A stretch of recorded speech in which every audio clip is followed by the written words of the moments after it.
Remaja di Cekoki Miras selalu disetubuhi.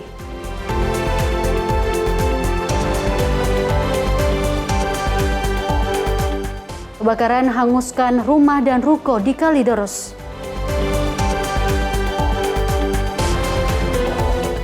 Aksi solidaritas Gaza di ibu kota Italia.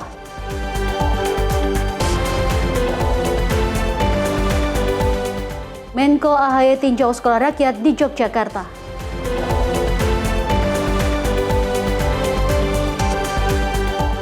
Peringatan keras waspada penawaran haji ilegal.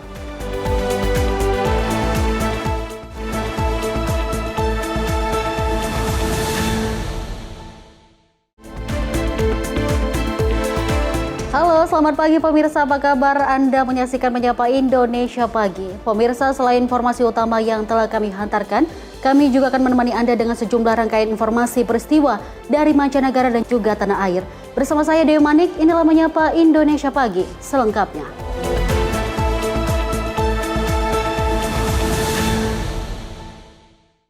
Pemirsa, informasi kita awali dari peristiwa kecelakaan yang terekam kamera CCTV di Jalan Cemara, Brebes, Jawa Tengah pada Kamis 30 April 2026 pagi. Seorang pelajar putri tidak sadarkan diri usai dihantam moge berkecepatan tinggi saat keluar dari gang. Korban dilarikan ke fasket terdekat guna menjalani perawatan medis.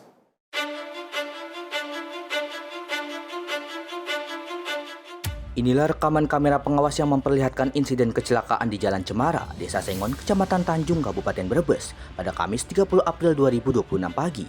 Seorang remaja putri mengendarai sepeda motor yang hendak berangkat ke sekolah dihantam moge berkecepatan tinggi saat keluar dari gang Agrimex menuju jalan raya utama. Akibat kerasnya benturan, korban seketika terpelanting dan tidak sadarkan diri di lokasi kejadian. Warga sekitar memberikan pertolongan dan mengevakuasi korban ke fasilitas kesehatan terdekat guna mendapatkan perawatan intensif. Petugas kepolisian setempat kini tengah melakukan penyelidikan terkait insiden ini dengan mengamankan barang bukti kendaraan serta rekaman kamera pengawas di lokasi. Zata Yumni, tim redaksi Sinpo TV, melaporkan. Pemirsa, hanya karena permasalahan sewa mobil, seorang pria di Kabupaten Pandeglang, Banten tewas dianiaya sahabat dan rekannya. Petugas mengamankan sebanyak 14 orang terduga pelaku penganiayaan. Satreskrim Polres Pandeglang menangkap 14 orang pelaku dugaan penganiayaan yang menewaskan seorang warga Kecamatan Jiput, Kabupaten Pandeglang, Banten berinisial IS. Para pelaku diamankan bersama barang bukti berupa 3 unit mobil, 5 unit motor, tali rapia, lakban, dan cincin yang digunakan menyekap dan menganiaya korban. Kasat Reskrim Polres Pandeglang Ibtu Alfian Yusuf mengatakan, peristiwa berdarah ini bermula saat korban menyewa mobil kepada salah satu pelaku berinisial GP. Namun sampai dengan batas waktu penyewaan berakhir dan mobil tak kunjung dikembalikan. Pelaku GP bersama rekan-rekannya merasa gerang dan langsung menemui korban. Penganiayaan pun terjadi di 2 lokasi berbeda, hingga mengakibatkan korban meninggal dunia. Dari kronologis awal, pada bulan Februari, korban ini sempat menyewa atau merental salah satu unit milik salah satu pelaku, di mana di situ terjadi kesepakatan penyewaan selama 30 hari dengan biaya kurang lebih 7 juta rupiah. Namun setelah 40 hari si korban ini tidak ada kabar, ditelepon, dihubungin juga tidak bisa. Akhirnya salah satu pelaku ini mencoba mencari tahu keberadaan dari korban. Akhirnya pada hari Kamis tanggal 16 April pelaku menemukan korban ada di daerah Cikedal, kemudian dihampiri bersama rekan-rekan lainnya. Setelah ketemu, terjadilah penganiayaan tersebut karena pelaku ini sudah emosi ya. Kemudian di hari Kamis itu dilakukan penganiayaan di Cikedal. Akhirnya korban sempat dibawa juga ke daerah Jiput, di mana korban juga sempat ditelanjangi dan diikat. Akhirnya pada hari Jumat pagi tanggal 17 sekitar jam 6, para pelaku ini membawa korban untuk diamankan di Mapolsek Jiput. Piket Polsek Jiput menerima, namun dengan melihat kondisi dari korban ini sudah babak belur, akhirnya Piket Polsek Jiput inisiatif untuk membawa korban ini ke puskesmas terdekat. Sesampainya di puskesmas, korban dinyatakan meninggal dunia oleh petugas medis, kemudian meninggal dunianya di perjalanan, seperti itu. Total ada berapa yang diamankan, Dan? Saat ini kita sudah menetapkan 14 orang sebagai tersangka dalam kasus penganiayaan ini. Kalau hasil dari pemeriksaan forensik ditemukan kekerasan benda tumpul di sekujur tubuh korban. Namun yang akhirnya membuat korban ini meninggal dunia adalah pendarahan di otak dan patah tulang rusuk yang menyebabkan juga pendarahan di rongga dada. Sementara itu pihak keluarga korban sangat menyayangkan aksi ini. Apalagi para pelaku diketahui merupakan teman dekat korban. Langsung dengan kepolisian ke sana di Puskesmas Jiput, ternyata ya kebenarannya. Adapun masalah pembunuhannya itu menurut saya bukan maling. Kenapa? Yang setahu saya bahwa itu ngerental motor yang ngebunuhin itu yang saya tahu. Sesuai hukum sesuai dengan kakak-kakaknya Idim yang kuat keturunannya ya, sampai dia kata Kapolsek Panimbang udah proses aja. Alhamdulillah mau lapor ke sini itu Pak Lili udah katanya langsung ke sana aja ke Kapolres. Akhirnya bersama-sama lah dengan yang ngebunuhnya itu ke Kapolres. Berarti pengen diproses sesuai hukum aja ya? Iya. Atas perbuatannya, para pelaku dijerat pasal tentang kekerasan yang menyebabkan kematian dengan ancaman hukuman maksimal 12 tahun penjara. Dari Pandeglang, Banten, Firman Arif, Simpo TV melaporkan.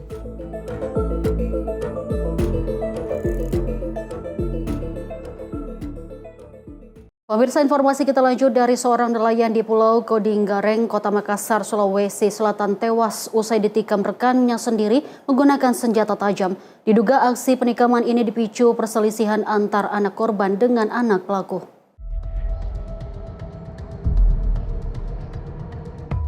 Tangis histeris keluarga pecah menyaksikan korban tergeletak tak berdaya di jalan permukiman warga. Korban ditemukan bersimbah darah dengan luka parah pada bagian perut. Suasana di lokasi pun seketika mencekam. Sejumlah warga berupaya memberikan pertolongan darurat sebelum pihak kepolisian tiba. Peristiwa berdarah ini terjadi di Pulau Kodinggareng, Kecamatan Ujung Tanah, Kota Makassar, Sulawesi Selatan. Personil Polres Pelabuhan Makassar mendapati pelaku sudah menyerahkan diri kepada tokoh masyarakat setempat. Jasad korban kemudian dievakuasi dari pulau menggunakan speedboat menuju dermaga Makassar dengan pengawalan ketat petugas dan isak tangis keluarga. Tim Dokpol Polda Sulsel kemudian melakukan identifikasi awal sebelum akhirnya jenazah dibawa ke Rumah Sakit Bayangkara Makassar guna keperluan otopsi. Berdasarkan hasil penyelidikan sementara, korban berinisial MA 37 tahun, tewas ditikam pelaku I 40 tahun lantaran dipicu masalah perselisihan antar anak mereka. Tadi ada kejadian penganiayaan yang mengakibatkan meninggal dunia. Jadi awal mulanya itu ada perselisihan anak korban dengan anak pelaku yang sebelumnya bermasalah. Kemudian orang tuanya yang dimana si korban ini mendatangi pelaku di Pulau Kodinggareng. Kemudian terjadi perselisihan antar orang tua yang dimana mereka berkelahi. Kemudian terjadi penikaman. Yang dimana korban ini berinisial MA. Usia 37 tahun. Pelaku sendiri? Pelaku berinisial I yang berusia 40 tahun. Terus tadi ini tiba di dermaga, kami menjemput korban di sana beserta dengan keluarganya, yang dimana pelaku menyerahkan diri sendiri ke Polres. Untuk senjata tajam ada disita? Senjata tajam, barang bukti saat ini sudah diamankan di Polres. Bagian perutnya, di mana ada organ tubuhnya keluar. Kurang lebih seperti itu. Ancaman pasalnya dulu? Ancaman pasalnya pasal yang diterapkan 466 ayat 3. Itu masuk apa, kategori pembunuhan berencana atau pembunuhan penganiayaan yang disebabkan meninggal dunia. ancaman kurungannya 7 tahun. Guna mempertanggungjawabkan perbuatannya, Pelaku kini mendekam di sel tahanan Polres Pelabuhan Makassar. Pelaku dijerat pasal penganiayaan yang mengakibatkan hilangnya nyawa seseorang dengan ancaman hukuman maksimal 7 tahun penjara. Dari Makassar, Sulawesi Selatan, jurnalis Simpo TV melaporkan. Pemirsa, lantaran emosi rumahnya terkena lemparan kerikil, seorang warga menyeret bocah berusia 10 tahun di kota Sibolga, Sumatera Utara. Polisi menangkap pelaku usai videonya viral di media sosial. Kekerasan anak di bawah umur viral di sosial media. Seorang pria menyeret bocah berusia 10 tahun di Kelurahan Aik Manis, Kota Sibolga, Sumatera Utara. Dalam rekaman video viral, pria ini mengejar sejumlah bocah dan menangkap salah satu korban. Kemudian menyeretnya hampir sejauh 20 meter. Orang tua korban melaporkan dan menyerahkan video viral ke Polres Sibolga. Kanit PPA Satreskrim Polres Sibolga, Brigadir Polisi Tiara Sari Malau membenarkan peristiwa itu. Dan aparat sudah melakukan serangkaian penyelidikan, termasuk memeriksa pelapor, korban, dan sejumlah saksi. Bahkan petugas juga sudah memeriksa terlapor dan rencananya akan dilakukan gelar perkara untuk menaikkan status kasus ini dari tahap penyelidikan ke tahap penyidikan guna menetapkan tersangka dalam kasus ini. Oke, baik, terima kasih. Terkait video yang sudah viral, yang sudah kita tonton bersama mungkin di media sosial, benar, sudah masuk laporan ke Polres Sibolga dan sudah kami tangani saat ini sedang dalam proses penyelidikan, yang mana penyelidik atau penyidik pembantu sudah melakukan beberapa tahapan seperti kami sudah melakukan pemeriksaan terhadap pelapor, yaitu ayah korban. Kemudian kami sudah melakukan pemeriksaan juga terhadap korban, saksi, dan terhadap korban sudah dilakukan visum et repertum di Rumah Sakit FKUPI Sibolga. Kemudian saat ini sedang berlangsung pemeriksaan atau wawancara terhadap terlapor, yang mana tahap selanjutnya penyidik atau penyelidik pembantu mungkin akan melakukan gelar perkara untuk meningkatkan proses dari tahap penyelidikan ke penyidikan. Dan di minggu depan kami sudah menjadwalkan dengan psikolog yang bekerjasama dengan kita dari pihak Dinas PNKPP dan PA untuk memberikan konseling terhadap korban. Dalam waktu dekat, penyidik menghadirkan psikolog guna memberikan bimbingan konseling kepada korban yang saat ini masih berusia 10 tahun atau anak di bawah umur. Dari Sibolga, Sumatera Utara, jurnalis Simpo TV melaporkan. Jajaran Satreskrim Polres Metro Tangerang Kota tindak lanjuti postingan viral di media sosial dan laporan orang tua korban atas dugaan persetubuhan terhadap anaknya yang masih berusia 17 tahun. 3 terduga pelaku telah diamankan dan masih memburu pelaku utama yang mencekoki korban dengan minuman keras. Didampingi kuasa hukum dan ibu kandungnya, remaja berusia 17 tahun berinisial D datangi Mapolres Metro Tangerang Kota untuk melaporkan kejadian memilukan yang menimpa dirinya. Dalam laporannya, korban mengaku diajak untuk meminum minuman keras hingga tidak sadarkan diri atau mabuk. Dan saat kondisi tersebut, dirinya harus alami pelecehan seksual hingga persetubuhan yang dilakukan 4 orang temannya. Modus para terduga pelaku adalah dengan mengajak korban untuk memperbaiki sepeda motor di bengkel, sambil diminta untuk meminum miras yang telah disiapkan para pelaku. Kejadian tersebut terjadi pada tanggal 22 April dini hari dan membuat korban saat ini alami depresi hingga tidak berani keluar rumah. AM ibu korban akui lalai dalam mendidik 4 orang anaknya, statusnya sebagai orang tua tunggal menuntunnya untuk mencari nafkah tanpa memperhatikan perkembangan anak-anaknya, termasuk memberikan kebebasan. Saya punya anak 4, saya juga punya balita yang harus saya hidupin, saya punya keluarga. Jadi saya hari-hari saya itu cuma memang kerja cari uang gitu. Ya, buat mereka juga gitu. Kalau untuk perkembangan mereka itu yang setahu saya cuma tahu ngasih makan, ngasih apa keperluan mereka saya cukupin gitu. Dan waktu saya itu nggak banyak buat ini ke mereka, itu nggak banyak. Dan saya akui itulah kelalaian saya, bahwa anak saya itu nggak cuma butuh itu. Sementara ditemui pada Sabtu sore, Kanit PPA Satreskrim Polres Metro Tangerang Kota, AKP Suwito, mengaku telah melakukan penyidikan atas laporan korban dan mengamankan 3 dari 4 teman korban yang berada di lokasi saat kejadian. Pihaknya masih memburu pelaku utama berinisial I yang mengajak dan mencekoki korban dengan miras, lalu melakukan persetubuhan kepada korban. Korban kebetulan masih berumur 17 tahun. Kronologi kejadian tersebut, awalnya korban ini diajak mengkonsumsi minuman keras sampai korban mabuk bahkan tidak sadarkan diri. Nah, kemudian pada saat korban itu tidak sadarkan diri, salah satu di antara mereka, ya, ini ada 4 orang waktu itu di TKP. 4 orang inisialnya I, A, dan R. Nah, untuk R ini yang memfoto, sedangkan I ini yang terlihat di foto memegang korban. Seperti diketahui, foto dan video korban dalam kondisi mabuk atau tidak sadarkan diri viral di media sosial. Korban dicekoki para pelaku dengan miras untuk kemudian dilakukan pelecehan seksual hingga persetubuhan. Pihak Polres Metro Tangerang Kota terus mendalami keterangan dari 3 pelaku yang telah diamankan dan mengimbau kepada terduga pelaku utama berinisial I untuk segera menyerahkan diri. Mujib Lauto Marisa, Sinpo TV melaporkan. Pemirsa, petugas gabungan Polres Labuhan Batu dan Direktorat Reserse Narkoba Polda Sumut menangkap pengedar ratusan kilogram ganja kering di lintas kota Pematang Siantar, Sumatera Utara pada Minggu 26 April 2026. Penangkapan diwarnai aksi kejar-kejaran dan tembakan peringatan.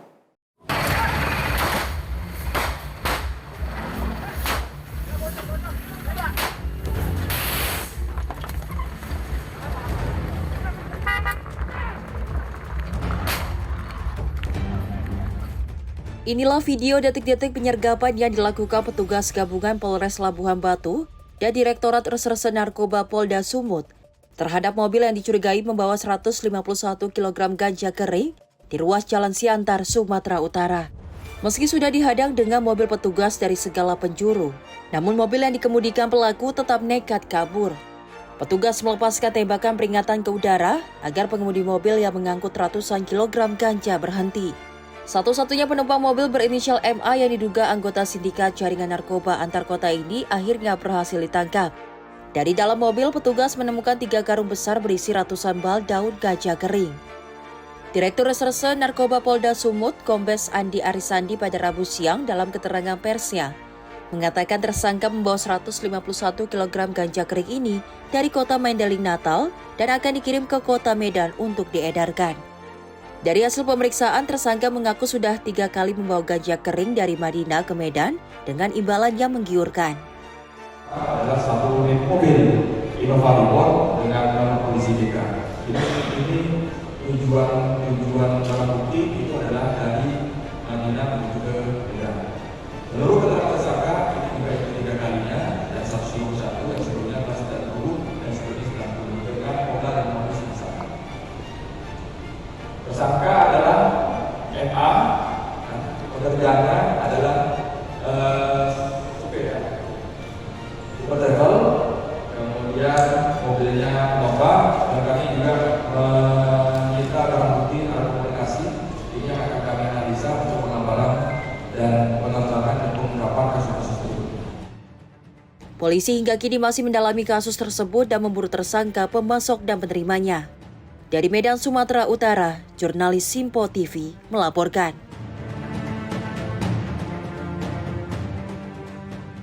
Pemirsa, desakan ekonomi dan niat menikahi sang pujaan hati membuat 2 pria bersaudara di Garut, Jawa Barat gelap mata. Keduanya nekat melakukan perampokan di gudang agen gas LPG dan menyekap seorang petugas keamanan.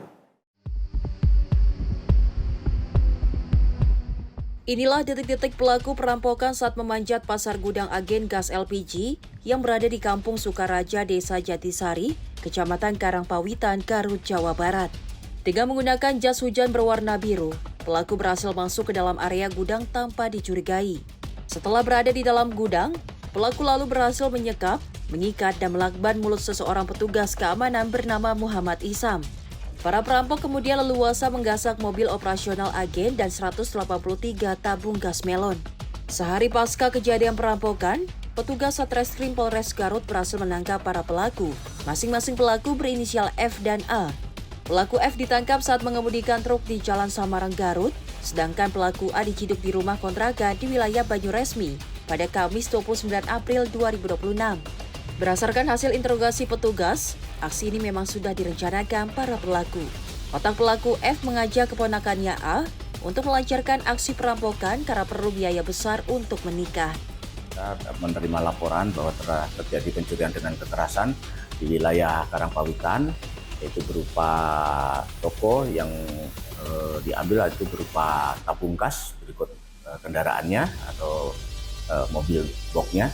Nah, kemudian modusnya yaitu dengan cara memanjat pagar, kemudian masuk, kemudian menyandra dengan mengikat korban, kemudian melakban korban.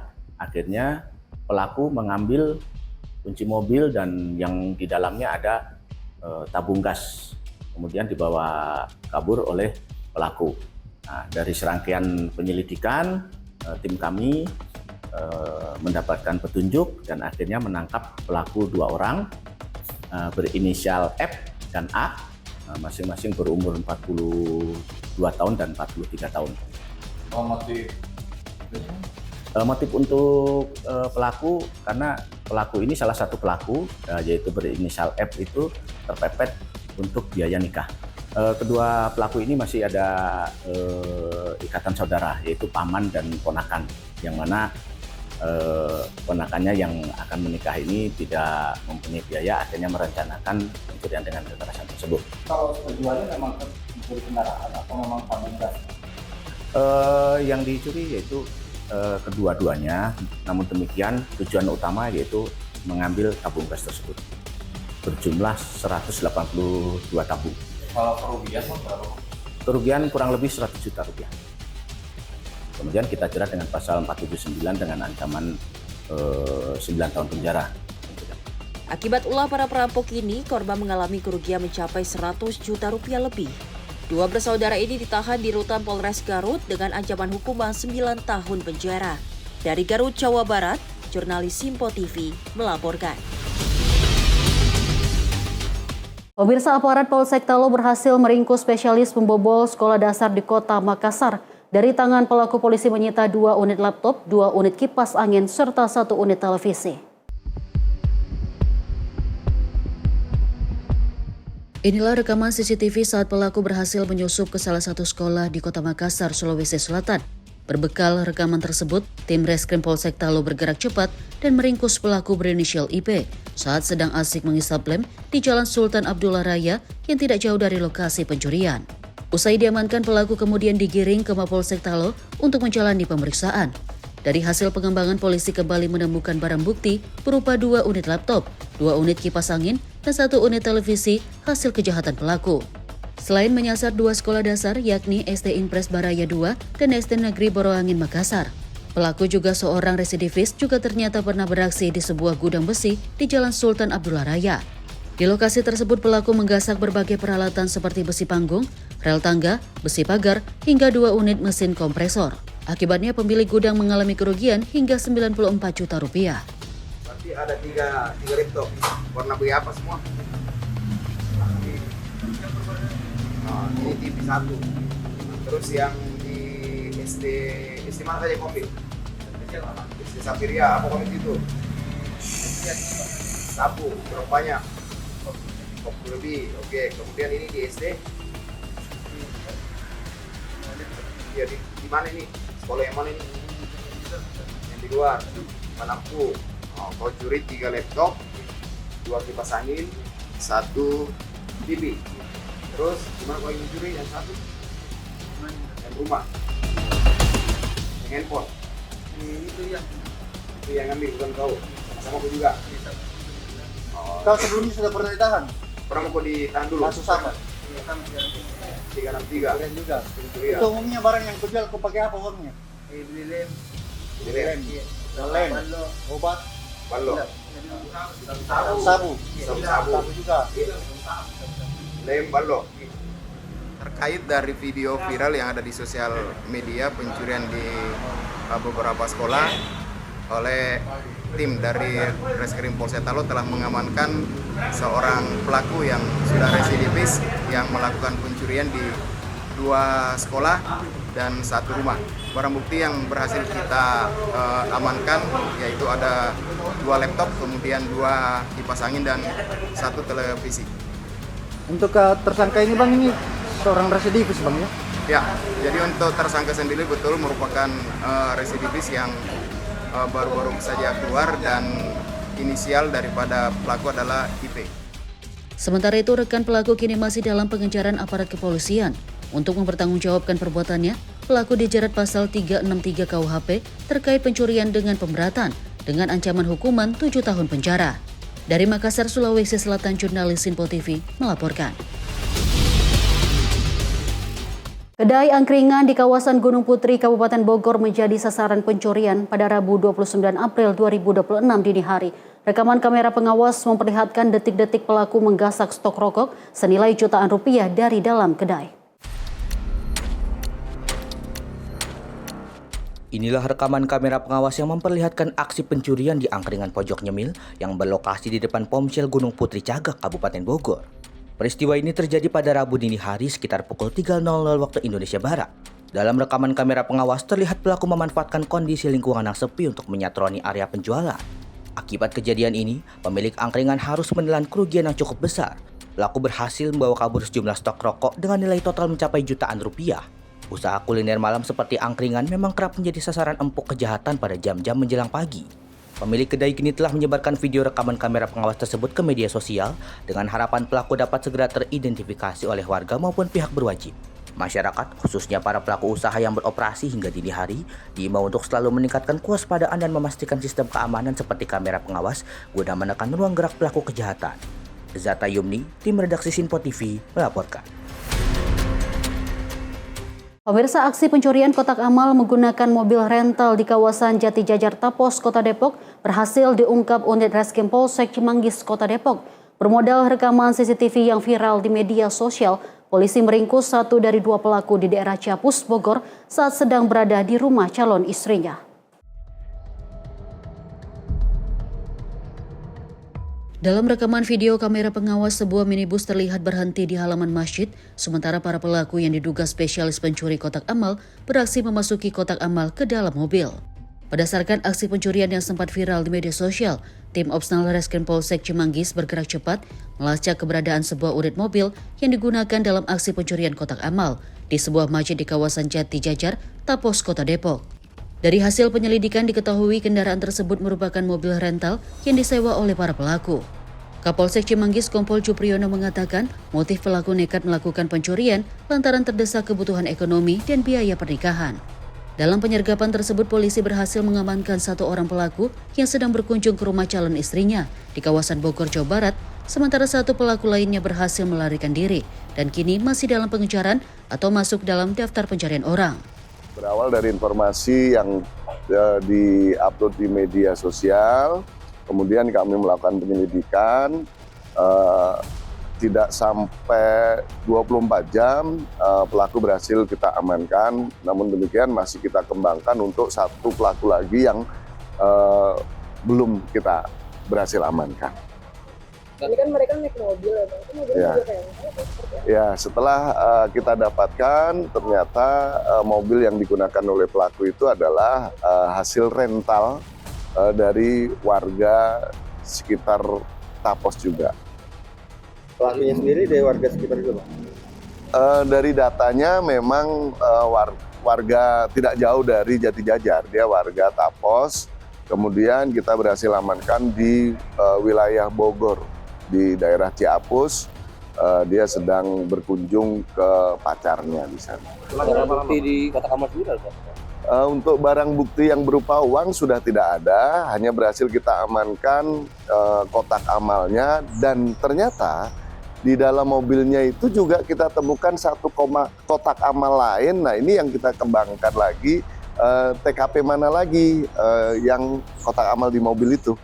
Menurut pengakuan biasanya mereka beraksi berapa orang dan biasanya sudah berapa banyak TKP-nya? Nah, ini sedang kita kembangkan untuk dia setiap melakukan, memang pasangannya selalu ini yang saat ini masih dalam pengejaran kita.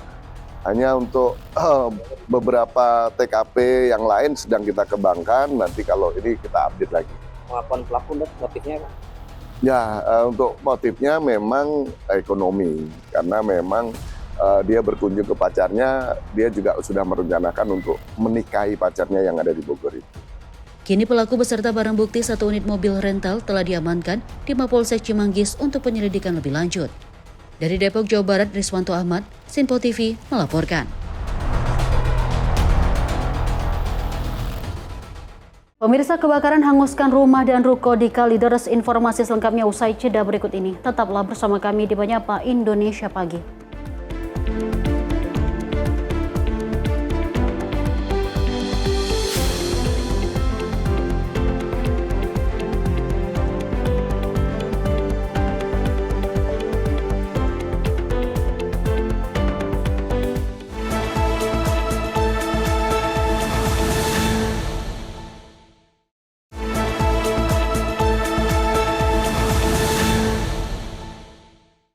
Selamat pagi pemirsa, Anda kembali menyaksikan Menyapa Indonesia Pagi.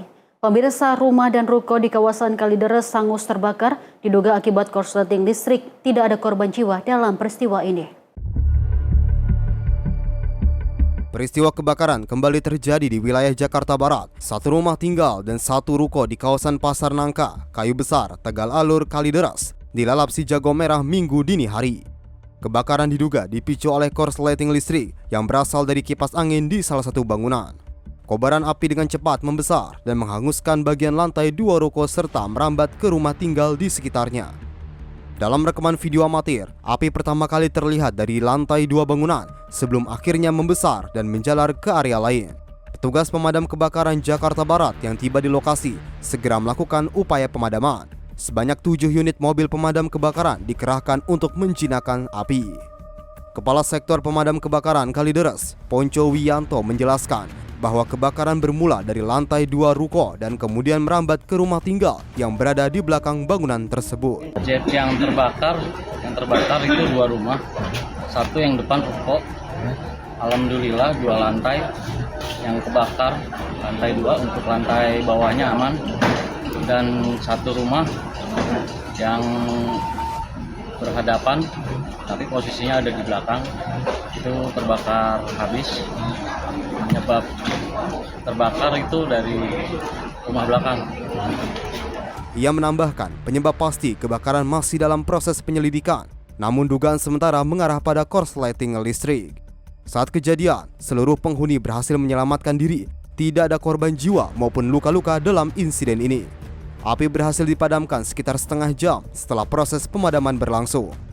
Kasus kebakaran ini selanjutnya ditangani oleh Polsek Kalideres untuk penyelidikan lebih lanjut. Tim Liputan Sinpo TV melaporkan. Pemirsa, diduga terjadi kebocoran gas saat memasak sebuah warung makan di kawasan Kalideres, Jakarta Barat hangus terbakar. 3 orang mengalami luka bakar dalam insiden ini. Sebuah warung makan yang berada di Jalan Peta Selatan, wilayah Kalideres, Jakarta Barat, dilalap api pada Jumat pagi sekitar pukul 04.00 waktu Indonesia Barat. Kebakaran diduga dipicu oleh kebocoran gas LPG yang digunakan untuk memasak. Api dengan cepat membesar dan menghanguskan bangunan warteg milik seorang warga bernama Wardoyo. Menurut keterangan salah satu warga, Usman, insiden ini terjadi saat pemilik warteg tengah beraktivitas di dapur. Dugaan sementara terjadi akibat ada kebocoran gas hingga api langsung menyambar. Kejadiannya seperti apa sih, Pak? Kalau kita masuk mau konfirmasi, kalau masalah kejadian awalnya kita nggak terlalu yakin karena kita juga cuma ada 50 meter kalau saya tinggal ya, saya usia dari sebelah situ. Kebetulan kalau ini warteg langganan saya, nama pemilik wartegnya itu Pak Wardoyo. Pak Wardoyo. Sementara ini Pak Wardoyo dibawa ke rumah sakit Mitra Keluarga beserta anak dan istrinya. Oh, mereka luka bakar atau gimana, Pak? Luka. Ya, luka ringan lah, nggak terlalu berat. Ada pembantunya di rumah sakit daerah. Ini warung yang kebakar atau gimana, Pak? Warung Tegal. Warung Tegal ya? Warung Tegal dari awal dari meledaknya kompor gas. Oh, dari kompor gas meledak? Iya. Berarti yang kena luka bakar itu berapa keluarga, Pak? Iya. Dalam keluarga mereka lah. Keluarga mereka ya? Iya, Pak Wardoyo, istri dan anaknya juga pembantunya. Pembantunya ada 3, Pak ya? Ada Kejadiannya tadi pagi, Pak? Jam 4 subuh. Jam 4 subuh ya? Kurang lebih sih. Akibat peristiwa tersebut, pemilik warteg Wardoyo bersama istri dan anaknya mengalami luka bakar. Ketiganya segera dilarikan ke rumah sakit terdekat untuk mendapatkan penanganan medis. Selain itu, sebanyak 12 unit mobil pemadam kebakaran dari wilayah Jakarta Barat dikerahkan ke lokasi untuk memadamkan api. Petugas berhasil menjinakkan api sekitar 1 jam kemudian. Kasus kebakaran ini selanjutnya ditangani oleh pihak Polsek Kalideres guna penyelidikan lebih lanjut terkait penyebab pasti kejadian. Dari Jakarta, jurnalis Info TV melaporkan. Pemirsa, warga Kelurahan Limbungan Baru, Pekanbaru Riau digegerkan dengan penemuan jenazah seorang perempuan lanjut usia di dalam rumahnya pada Rabu 29 April 2026 siang. Korban ditemukan tewas bersimbah darah dengan kondisi kamar yang berantakan. Diduga jasad perempuan lanjut usia ini merupakan korban pembunuhan.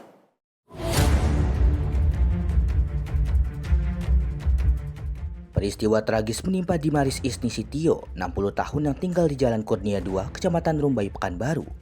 Dimaris ditemukan tewas dengan wajah dan dada terdapat bercak darah di dapur rumahnya. Menurut informasi, saat kejadian korban ditinggal seorang diri usai menolak ajakan sang suami untuk mengurus pajak kendaraan pada Rabu pagi. Namun naas, korban ditemukan tewas oleh sang suami di lantai dapur saat suami pulang ke rumah. Dari hasil olah tempat kejadian perkara, petugas menemukan bercak darah di sekitar kamar mandi serta luka pada bagian wajah korban. Jenazah korban kemudian dievakuasi ke Rumah Sakit Bayangkara Pekanbaru untuk dilakukan visum. Pihak kepolisian sektor Rumbai mengamankan sejumlah barang bukti termasuk rekaman kamera pengawas di sekitar lokasi guna mengidentifikasi pelaku. Hingga kini kasus masih dalam proses penyelidikan pihak berwajib. Bagus Maulana, tim redaksi Info TV melaporkan. Pemirsa, warga Desa Palamwatu, Kecamatan Menganti, Kabupaten Gresik dikejutkan dengan penemuan seorang sopir truk yang meninggal dunia di dalam kabin kendaraannya. Korban ditemukan tak bernyawa pada Rabu 29 April 2026 pagi saat truknya tengah terparkir di pinggir jalan. Suasana di kawasan Palamwatu, Menganti, Gresik mendadak gempar pada Rabu 29 April 2026 pagi. Seorang sopir truk ditemukan dalam posisi tidak bergerak di kursi kemudi kendaraannya. Kecurigaan warga bermula saat truk bermuatan terlihat terparkir dalam waktu yang cukup lama, namun sang sopir tidak kunjung keluar dari dalam kabin. Saat diperiksa, warga terkejut mendapati korban sudah dalam keadaan tidak bernyawa. Tim kesehatan dan petugas kepolisian tiba di lokasi melakukan olah tempat kejadian perkara serta evakuasi. Berdasarkan pemeriksaan awal, tidak ditemukan tanda-tanda kekerasan pada tubuh korban. Dugaan sementara korban meninggal dunia akibat serangan jantung. Petugas kemudian mengevakuasi jenazah ke rumah sakit terdekat guna penanganan lebih lanjut sebelum akhirnya diserahkan kepada pihak keluarga di Kabupaten Tuban. Zata Yumni, tim redaksi Info TV melaporkan.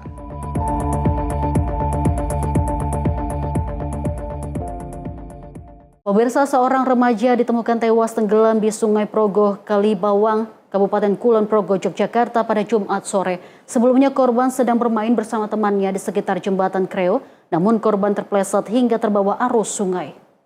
Orang Sleman keliran main ke sungai, terpleset ke bawah arus.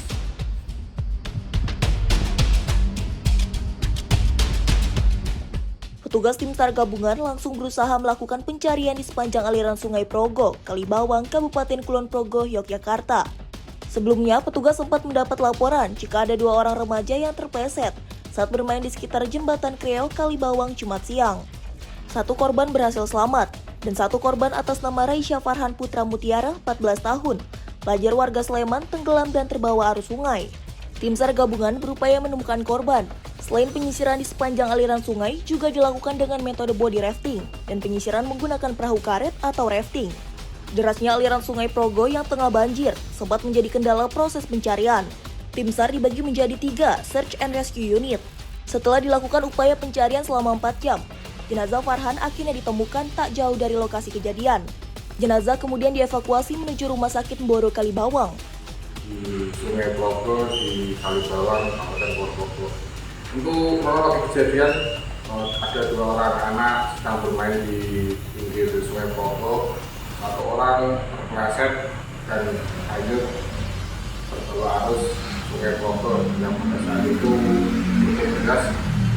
Dan 1 orang lagi berhasil selamat dan meminta bantuan ke warga sekitar, dan akhirnya warga sekitar meminta bantuan ke Basarnas Jakarta.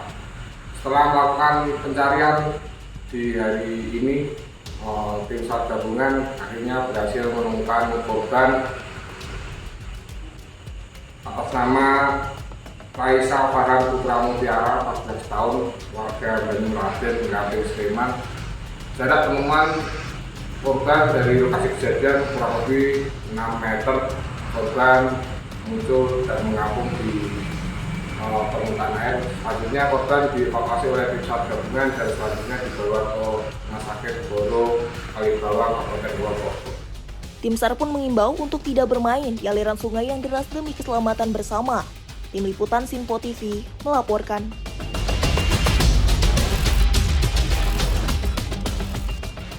Pemirsa, tim SAR gabungan melakukan proses evakuasi jenazah korban Melis Gozali 28 tahun dari pinggir sungai Cisagarung, Desa Galaherang, Kecamatan Malebar, Kuningan. Korban ditemukan meninggal dunia sekitar 10 meter dari lokasi awal dilaporkan tenggelam saat menyeberangi sungai.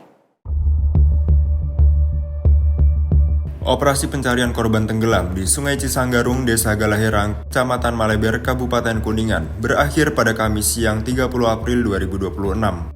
Tim SAR gabungan menemukan korban Melis Gozali dalam kondisi meninggal dunia tidak jauh dari lokasi awal kejadian. Peristiwa naas itu terjadi pada Rabu 29 April 2026 sekitar pukul 19.00 waktu Indonesia Barat. Korban yang tengah mencari ikan bersama 4 rekannya diduga terseret arus saat hendak menyeberangi sungai. Korban diperkirakan tersangkut akar di dasar sungai dengan kedalaman sekitar 4 meter. Upaya pencarian sempat dihentikan pada Rabu pukul 21.00 waktu Indonesia Barat akibat keterbatasan jarak pandang dan kondisi cuaca. Pencarian kemudian dilanjutkan pada Kamis pukul 07.30 waktu Indonesia Barat dengan melibatkan unsur TNI, Polri, BPBD, Basarnas, serta relawan dan masyarakat setempat. Hasilnya, korban berhasil ditemukan sekitar pukul 8:20 waktu Indonesia Barat atau kurang dari 1 jam setelah pencarian dilanjutkan, dengan jarak sekitar 10 meter dari titik awal dilaporkan hilang. Setelah proses evakuasi, jenazah korban langsung dibawa ke rumah duka untuk diserahkan kepada pihak keluarga. Tim redaksi Simpo TV melaporkan. Pemirsa, Menteri Komunikasi dan Digital Mutia Hafid menekankan insan penyiaran di tanah air menjadi garda utama untuk melawan kerasnya misinformasi di tengah digitalisasi khususnya kecerdasan buatan atau AI. Insan penyiaran di tanah air diharap menjadi benteng utama untuk melawan berita hoax maupun misinformasi di tengah era digitalisasi yang masif terjadi. Menteri Komdigi Mutia Hafid mengungkapkan industri penyiaran konvensional harus mampu tetap eksis dalam ekosistem new media saat ini. Menurutnya, peran pers menjadi krusial dalam menyalurkan serta menjaga keabsahan informasi yang hendak disampaikan kepada masyarakat. Apalagi informasi adalah bagian dari hak asasi manusia yang dijamin konstitusi di tanah air. Hal ini disampaikan Mutia saat merayakan Hari Kebebasan Pers Sedunia bersama Forum Organisasi Penyiaran Indonesia atau FOPI di kawasan Car Free Day, Jakarta Minggu pagi. Pertama, selamat Hari Kebebasan Pers Internasional kepada seluruh insan pers di tanah air. Saya bersama Ketua Dewan Pers, Ketua FOPI, insan penyiaran yang hadir hari ini untuk olahraga bersama. Kita sejatinya ingin menumbuhkan kembali bahwa tentu industri pers khususnya penyiaran harus terus maju di tengah gempuran digitalisasi saat ini, bahwa media konvensional harus bisa tetap eksis dan hidup di tengah new media. Kemudian yang kedua, nilai-nilai terhadap produk-produk jurnalistik yang berkualitas di tengah gempuran berbagai informasi. Dan tentu juga salah satu tantangan dunia saat ini adalah misinformasi. Ini menurut gue bahwa misinformasi dijadikan tantangan global kedua. Dan kita tentu bersepakat bahwa pers, teman-teman penyiaran yang hadir hari ini, tadi kita sepakat juga dengan Ketua Dewan Pers untuk bisa menjadi garda, bisa menjadi palang yang kemudian terus menjaga nilai-nilai yang benar. Dari Jakarta, Max Munte, Azizul Hakim, Simpo TV melaporkan. Pemirsa, teror KKB 2 warga sipil ditembak di Yahukimo. Informasinya usai jeda berikut ini. Tetaplah bersama kami di Simpo TV.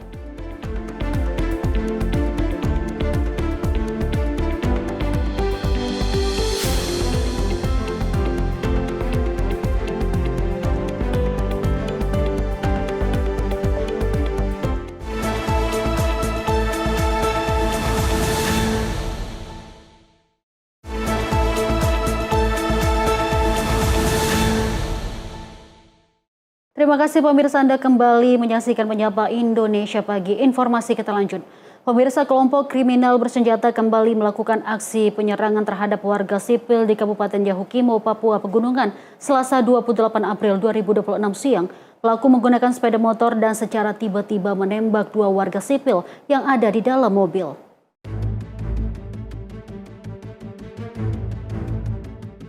Kedua korban AA dan NM menjadi korban penembakan kelompok kriminal bersenjata di Jalan Jenderal Sudirman, Distrik DKI. Kedua korban yang saat itu sedang dalam perjalanan menggunakan mobil pribadi ditembaki dari jarak dekat oleh KKB menggunakan sepeda motor.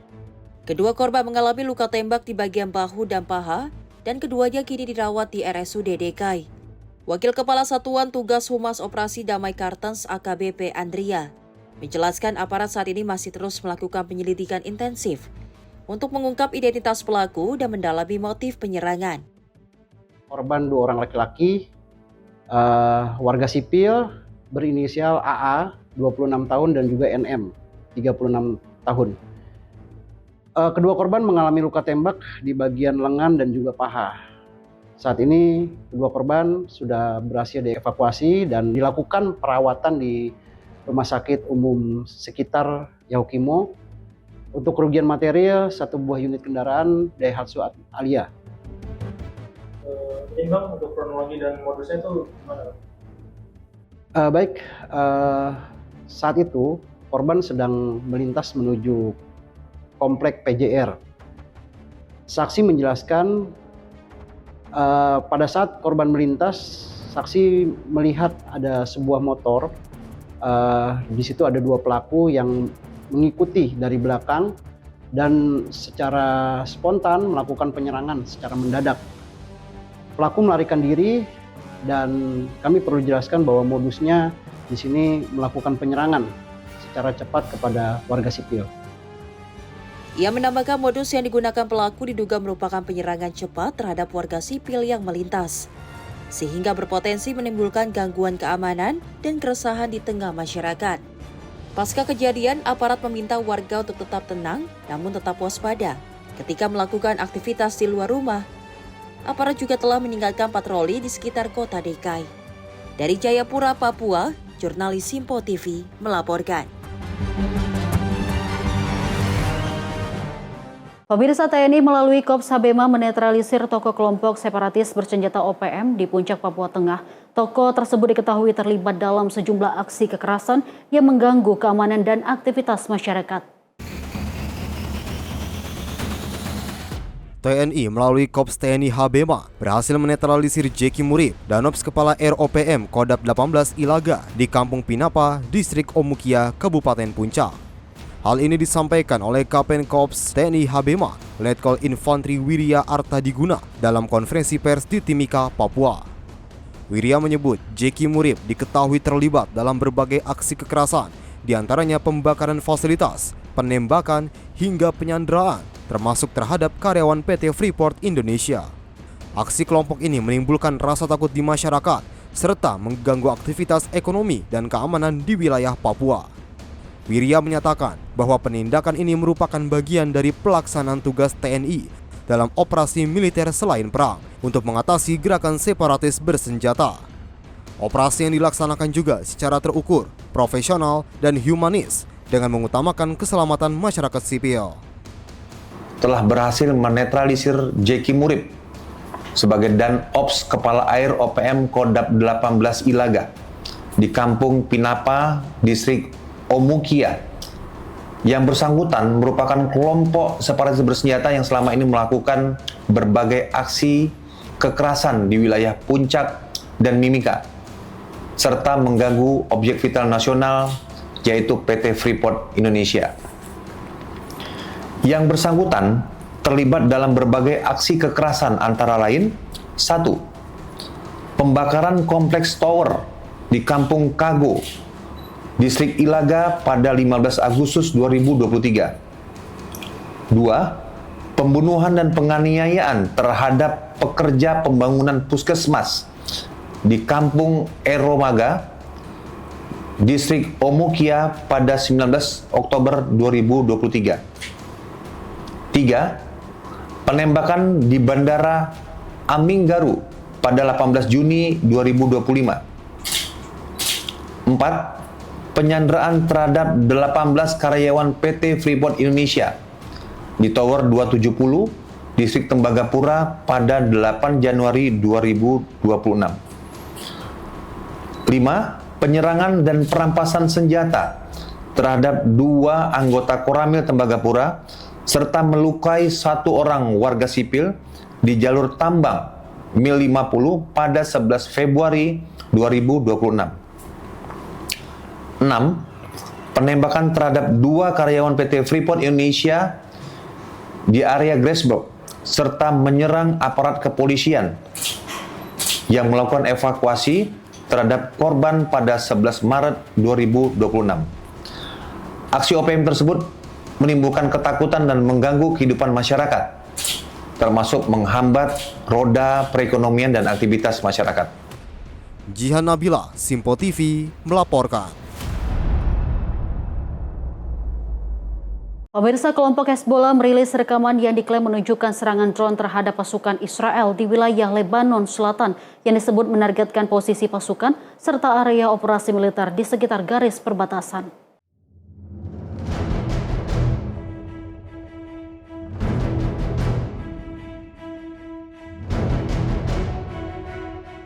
Rekaman yang dirilis oleh kelompok Hezbollah diklaim menunjukkan serangan drone terhadap pasukan Israel Defense Force di wilayah Lebanon Selatan. Dalam video tersebut terlihat sebuah drone melakukan serangan ke arah sekumpulan pasukan di sekitar area terbuka. Hezbollah menyebut serangan pertama terjadi di wilayah Taibeh yang menargetkan pasukan Israel yang sedang beroperasi di lokasi tersebut. Rekaman lain diklaim menunjukkan serangan lanjutan saat proses evakuasi medis terhadap prajurit yang terluka. Dalam video tersebut, drone terlihat mendekat ke area pendaratan helikopter sebelum terjadi ledakan. Hingga kini belum ada konfirmasi resmi dari pihak Israel Defense Force terkait klaim serangan tersebut. Insiden ini menambah ketegangan di perbatasan Lebanon Selatan yang dalam beberapa waktu terakhir kembali memanas. Pertukaran serangan antara Hezbollah dan pasukan Israel terus terjadi di tengah resiko eskalasi lebih lanjut. Situasi keamanan di kawasan tersebut masih sangat dinamis dan terus dipantau oleh berbagai pihak. Tim redaksi Simpo TV melaporkan. Sementara itu, pemirsa, militer Israel merilis rekaman yang diklaim menunjukkan penghancuran terowongan yang terkait dengan Hezbollah di Lebanon Selatan. Rekaman yang dirilis oleh Israel menunjukkan ledakan besar di wilayah Lebanon Selatan. Ledakan tersebut diklaim sebagai bagian dari operasi untuk menghancurkan terowongan bawah tanah yang diduga digunakan oleh Hezbollah. Lokasi kejadian disebut berada di kawasan Mazrat Biyot El Sayed di distrik Tire. Rekaman menunjukkan kepulan asap tebal membumbung dari titik ledakan setelah operasi dilakukan. Namun demikian, waktu perekaman video belum dapat diverifikasi secara independen. Operasi militer ini terjadi di tengah konflik antara Israel Defense Force dan Hezbollah yang terus berlangsung. Sebelumnya, kedua pihak telah menyetujui gencatan senjata yang kemudian diperpanjang. Namun situasi di lapangan masih tetap tegang dengan risiko eskalasi lebih lanjut. Hingga saat ini, dampak operasi tersebut masih dalam pemantauan oleh berbagai pihak internasional. Tim redaksi Simpo TV melaporkan.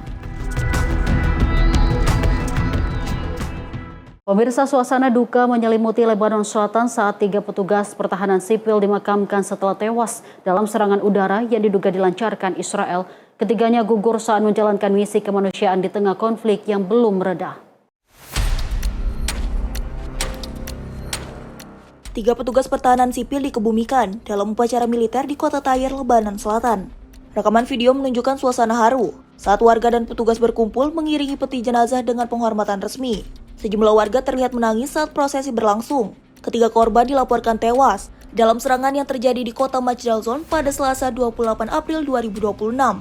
Mereka sedang menjalankan misi penyelamatan untuk mengevakuasi korban dari bawah reruntuhan saat kemudian kembali menjadi target serangan. Pihak pertahanan sipil menegaskan, tugas mereka adalah menyelamatkan nyawa, meski harus menghadapi resiko besar di tengah konflik yang berlangsung. Keluarga korban menyebut ketiganya gugur saat berusaha menolong sesama, dan menilai serangan tersebut sebagai tindakan tanpa belas kasih. Militer Israel belum memberikan komentar terkait insiden ini. Namun sebelumnya, Israel menyatakan operasi militer di Lebanon Selatan masih menargetkan posisi yang disebut berkaitan dengan Hezbollah. Israel juga masih memberlakukan pembatasan pergerakan di sejumlah wilayah dekat Sungai Litani. Insiden ini terjadi di tengah gencatan senjata yang diumumkan oleh Presiden Amerika Serikat Donald Trump dan telah diperpanjang selama 3 pekan. Meski demikian, serangan dan ketegangan di perbatasan masih terus berlangsung. Tim redaksi Sinpo TV melaporkan.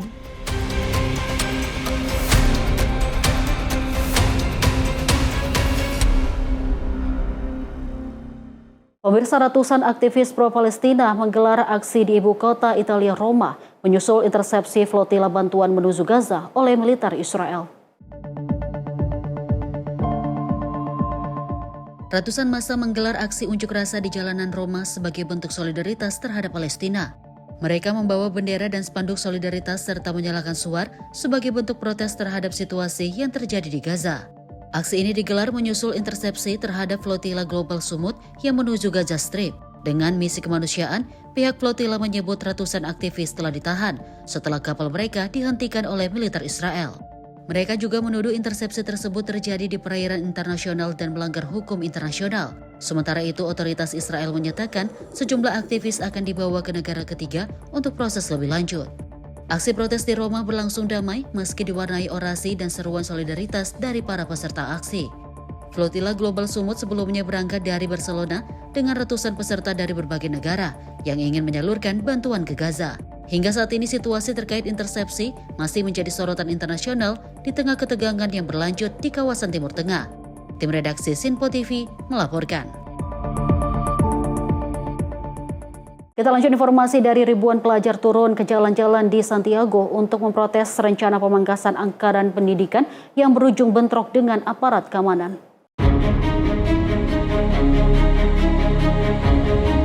Ribuan pelajar dari berbagai sekolah dan universitas menggelar aksi protes di pusat kota Santiago sejak pagi hingga siang hari. Aksi yang diberi nama sebagai Baypack Protes digelar untuk menolak kebijakan pemerintah terkait anggaran pendidikan yang dinilai merugikan sektor pendidikan. Laporan video menunjukkan aparat keamanan mengerahkan water cannon untuk membubarkan massa yang terus bertahan di lokasi aksi. Bentrokan pun terjadi saat sebagian demonstran memasang barikade di jalan yang menyebabkan kemacetan di sejumlah ruas jalan utama. Polisi juga menggunakan gas air mata untuk mengendalikan situasi yang semakin memanas dan memicu kepanikan di lokasi. Selain menolak pemangkasan anggaran pelajar, juga menyoroti rancangan undang-undang Protected Schools yang dinilai terlalu represif dan berpotensi membatasi kebebasan siswa. Sejumlah pihak termasuk organisasi guru mengkritik kebijakan tersebut karena dinilai tidak menyelesaikan masalah mendasar dalam sistem pendidikan nasional. Aksi ini menjadi bagian dari gelombang protes yang terus berkembang, menantang kebijakan pendidikan pemerintah di berbagai wilayah di Chili. Tim redaksi Sinpo TV melaporkan. Pemirsa, seorang ayah di Bangladesh menjadi sorotan setelah aksi heroiknya melindungi bayinya saat terjatuh ke rel kereta ketika kereta sedang bergerak. Keduanya selamat tanpa luka serius. Insiden terjadi saat keluarga tersebut turun dari kereta komuter Titas yang terlambat sekitar 1,5 jam di stasiun Bairap. Saat kereta mulai bergerak, bayi terlepas dari gendongan dan jatuh ke celah antara kereta dan peron. Sang ayah langsung meloncat ke rel, memeluk anaknya, dan menempelkan tubuhnya ke dinding peron untuk menghindari himpitan kereta. 8 gerbong kereta melintas di atas mereka, namun keduanya berhasil selamat tanpa cedera serius. Petugas dan penumpang lain membantu menyelamatkan ibu bayi yang turut berada di dalam kereta. Rekaman video kejadian ini menyebar luas di media sosial dan menuai pujian atas keberanian serta refleks cepat sang ayah. Tim redaksi Sinpo TV melaporkan. Pemirsa, stok energi nasional dipastikan aman. Informasinya usai jeda berikut ini, tetaplah bersama kami.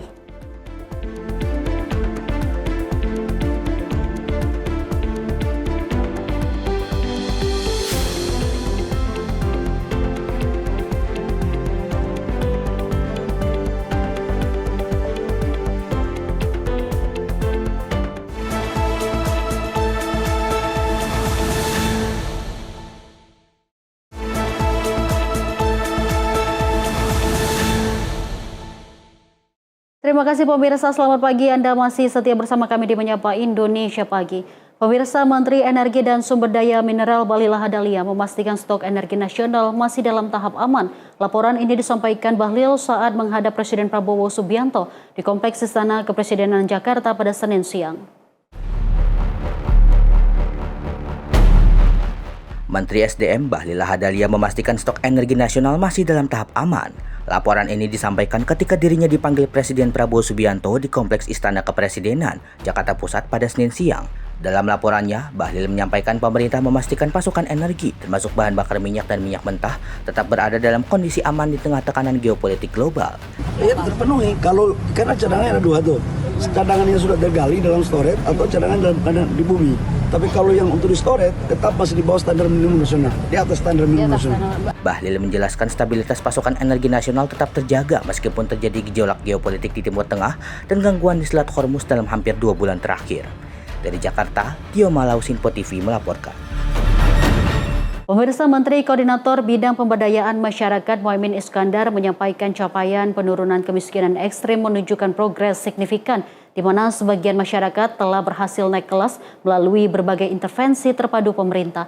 Secara jumlah, penduduk miskin ekstrim berkurang dari 3,56 juta jiwa menjadi 2,2 juta jiwa, yang artinya sekitar 1,36 juta penduduk miskin ekstrim telah naik kelas.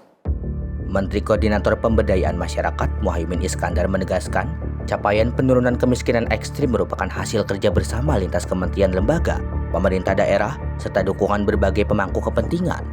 Dari sisi perlindungan sosial, bantuan sosial telah menjangkau 8,56 juta keluarga miskin atau 93,6% dari total sasaran, dengan 56,7% diantaranya menerima lebih dari satu program intervensi. Menko Muhaimin menyebutkan penduduk miskin ekstrim saat ini telah berkurang dari 3,56 juta jiwa menjadi 2,2 juta jiwa. Artinya, 1,36 juta penduduk miskin ekstrim dinyatakan telah naik kelas. Di banyak sekali program-program intervensi yang telah dilakukan. Dari segi pembiayaan, APBN kita mengeluarkan tidak kurang dari 503,2 triliun. Juga disupport oleh APBD kita sejumlah 129 triliun. Dan itu semua kita realisasikan dan alokasikan khusus untuk program pengentasan kemiskinan di seluruh tanah air kita. Capaian lain pada 2025, program pemberdayaan masyarakat ada 2 juta orang terlibat program padat karya. Ada 2 juta debitur baru UMKM telah mengakses permodalan. Sementara itu, dari sisi pembiayaan, pemerintah telah mengalokasikan tidak kurang dari 503,2 triliun rupiah melalui APBN yang diperkuat dengan 129 triliun dari APBD untuk mendukung program pengentasan kemiskinan di seluruh Indonesia. Menko Muhaimin pun menegaskan bahwa capaian ini menjadi pijakan yang sangat penting, terutama untuk mencapai target yang lebih ambisius ke depan. Dari Jakarta, Sri Dewi Andayani, Mutia Anggiani, Sinpo TV melaporkan. Pemirsa, Menteri Perumahan dan Kawasan Permukiman Muhawarar Sirait melakukan kunjungan kerja di Kota Sorong, Papua Barat Daya. Pemerintah menyiapkan kuota 3.000 unit rumah subsidi pada tahun 2026 diperuntukkan bagi masyarakat berpenghasilan rendah di Papua.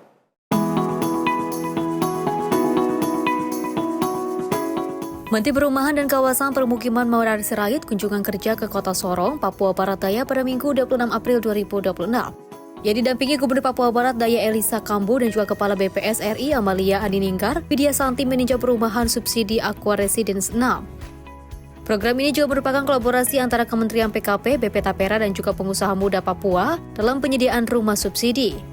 Muhawarar juga menegaskan pembangunan perumahan membutuhkan kolaborasi lintas pihak termasuk pelaku usaha lokal. Ini kan kebijakan nasional yang pro kepada rakyat kecil. Jadi saya pikir inilah kerjasama yang bagus pemerintah pusat, pemerintah provinsi, pemerintah daerah, kota. Tolong tadi BPATB, BPG belum gratis buat rakyat kecil. Itu sudah diputuskan, tolong itu dilakukan supaya MDR rakyat kita itu diperhatikan. Pemerintah menyiapkan kuota 3.000 unit rumah subsidi pada tahun 2026 diperuntukkan bagi masyarakat berpenghasilan rendah di Papua. Ia memastikan pemerintah menghadirkan skema pembiayaan inklusif dan terjangkau agar masyarakat lebih mudah mengakses hunian layak. Menurutnya perumahan tersebut memiliki keunggulan dari sisi lokasi karena dekat dengan fasilitas umum seperti sekolah, rumah sakit, pasar, dan tempat ibadah. Ia bahkan memberikan penilaian terhadap kualitas perumahan tersebut dengan skor 8 dari 10. Kementerian PKP bekerjasama dengan BPS dalam penyediaan data akurat bagi masyarakat penerima manfaat. Kepala BPS Amalia Adininggar Widya Santi mendukung program tersebut melalui penyediaan data valid dan juga terintegrasi. Gubernur Papua Barat Daya Elisa Kambu turut mengapresiasi perhatian pemerintah pusat dalam pembangunan perumahan di wilayahnya. Tim redaksi Simpo TV melaporkan. Kita lanjut informasi dari Menko Bidang Infrastruktur dan Pembangunan Kewilayahan RI Agus Harimurti Yudhoyono yang meninjau pembangunan sekolah rakyat di Kulon Progo, Yogyakarta pada Jumat sore. Pemirsa, AHY berharap pembangunan sekolah rakyat satu-satunya di Yogyakarta ini bisa rampung sesuai target. Berdiri di atas lahan seluas 7,1 hektar sekolah rakyat di Lendah, Kabupaten Kulon Progo, Yogyakarta, terus dikebut pengerjaannya. Hal ini sesuai arahan Presiden Prabowo Subianto agar sekolah rakyat tahap 2 bisa beroperasi pada Juni mendatang. Menteri Koordinator Bidang Infrastruktur dan Pembangunan Kewilayahan RI Agus Harimurti Yudhoyono yang melakukan peninjauan langsung ke lokasi proyek pada Jumat sore berharap pembangunan sekolah rakyat di Kulon Progo bisa rampung sesuai target. Sekolah rakyat ini satu-satunya sekolah rakyat yang saat ini sedang dibangun di Provinsi Daerah Istimewa Yogyakarta, tepatnya di Kabupaten Kulon Progo. Di atas areal lahan kurang lebih 7,1 hektar ini tengah dibangun sebuah kawasan terintegrasi bangunan SD, SMP, SMA, baik itu ruang-ruang sekolah, asrama, dan berbagai fasilitas pendukung lainnya, dari mulai kantin hingga fasilitas olahraga, termasuk lapangan sepak bola, lapangan basket, dan yang lain-lain. Ini adalah sebuah konsep yang benar-benar ingin menjadi solusi untuk bisa mengentaskan kemiskinan di berbagai daerah sesuai visi dan misi Bapak Presiden Prabowo Subianto bahwa sekolah rakyat hadir untuk memutus rantai kemiskinan antar generasi di berbagai daerah di seluruh Indonesia. Di tahap kedua pembangunan sekolah rakyat ada 104 sekolah yang sedang dibangun di berbagai wilayah Indonesia, dan tentunya salah satunya di sini. Kita harapkan bisa dalam waktu yang tidak terlalu lama, timeline-nya adalah Juni 2026 ini bisa dituntaskan, sesuai tadi yang dilaporkan oleh Kepala Satker bahwa ada sejumlah tantangan di sana sini, tetapi pada umumnya ini terus dikerjakan secara intensif pagi siang malam bersama Abadi Karya Pradana Raya. Ketika ditinjau, progres pembangunan sekolah rakyat ini baru berada di angka 38%. Dengan kata lain, pembangunan sekolah rakyat ini mengalami deviasi sekitar 4% dari target yang semestinya. Rencana kami targetkan untuk penambahan tenaga kerja bisa sampai 925. Dari berapa itu? Deviasi saat ini adalah 4,3%. Itu karena tenaga kerja ada yang silih berganti. Ini kami sedang upayakan untuk pencapaian tenaga kerja 925. Jadi kemarin sesudah libur lebaran tenaga kerja kami sudah mencapai 930, dan ini kami berusaha untuk mencapai tenaga kerja sesuai dengan jumlah tersebut supaya tidak ada deviasi negatif di pelaksanaan pekerjaan ini. Sekolah rakyat ini rencananya akan didirikan 26 bangunan untuk sekolah jenjang SD, SMP, hingga SMA. Selain bangunan sekolah, didirikan pula bangunan asrama, kantin, gedung olahraga, dan fasilitas pendukung lainnya. Adapun daya tampung sekolah rakyat ini sebanyak 1.200 orang, baik siswa maupun guru. Untuk mengejar target penyelesaian pembangunan, pihak pelaksana akan menambah tenaga kerja dengan total pekerja mencapai nyaris 1.000 orang. Tim redaksi Simpo TV melaporkan. Pemirsa, Menteri Sosial RI Saifullah Yusuf optimis pembangunan sekolah rakyat permanen di Lampung rampung pada Juni 2026. Hal ini disampaikan Mensos saat meninjau pembangunan sekolah rakyat permanen di Lampung pada 26 Juni 2026. Menteri Sosial RI Saifullah Yusuf meninjau pembangunan sekolah rakyat permanen di Lampung pada Minggu 26 Juni 2026. Kunjungan ini memastikan bahwa proyek berjalan sesuai rencana dan siap digunakan pada tahun ajaran 2026 hingga 2027. Progres pembangunan di Lampung dinilai menunjukkan perkembangan positif dengan didukung ratusan tenaga kerja. Oleh karenanya, Mensos optimis pembangunan sekolah rakyat permanen di Lampung rampung pada Juni 2026. Sementara itu, secara nasional jumlah siswa sekolah rakyat ditargetkan terus meningkat hingga lebih dari 200.000 pada tahun 2028, seiring upaya pemerataan akses pendidikan di setiap daerah. Tim redaksi Simpo TV melaporkan. Pemirsa, pembatasan menggunakan HP pada siswa telah diterapkan oleh SMA Negeri 5 Bogor, Jawa Barat. Dampak kebijakan ini membuat lapangan yang biasanya sepi kini menjadi pusat interaksi siswa.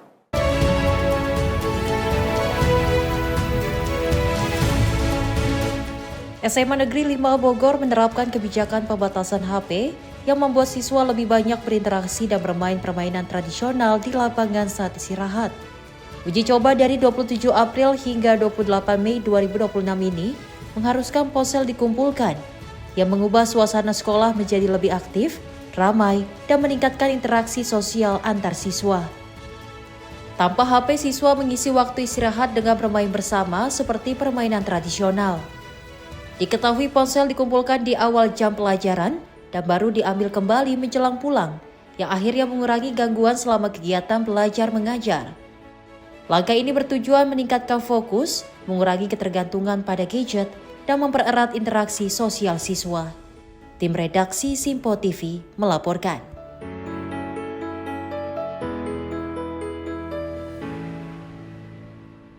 Direktur Utama PT Pindad menghadap Presiden Prabowo Subianto di Istana Negara. Dirut Pindad Sigit P. Santoso mengatakan pertemuan dengan Presiden untuk membahas program-program kerja PT Pindad. Dirut PT Pindad Sigit P. Santoso keluar dari Komplek Istana Negara pada Jumat sore. Sigit menyebut pertemuan dengan Presiden bersama dengan para tim pakar untuk mencari solusi masalah negara. Namun Sigit enggan menjawab secara spesifik tentang permasalahan yang terjadi bahan diskusi dalam pertemuan dengan Presiden Prabowo Subianto. Sigit menjelaskan diskusi yang dibahas terkait ekonomi dan antara sampai program kerja PT Pindad. Sigit menambahkan PT Pindad terus mengembangkan program riset, program edukasi, sampai industri pertahanan. Ada program yang mungkin mau dikembangkan gitu Pak? Iya. Kita selalu brainstorming gitu ya. Kita brainstorming mencari solusi ke banyak hal. Hal ini terkait dengan apa? Alutsista atau? Enggak. Tentang program-program kita, program R&D, program edukasi. Ya, makasih ya. Yang khusus mungkin apa? Secara spesifik Pak? Iya. Dari Jakarta, Dio Malau, Simpo TV melaporkan. Pemirsa, Kementerian Kelautan dan Perikanan KKP mempercepat transformasi sektor perikanan dari tradisional ke modern dengan pembaruan 1.582 kapal tangkap. Digitalisasi rekrutmen anak buah kapal ABK juga dilakukan melalui peluncuran aplikasi awak kapal perikanan atau AKP.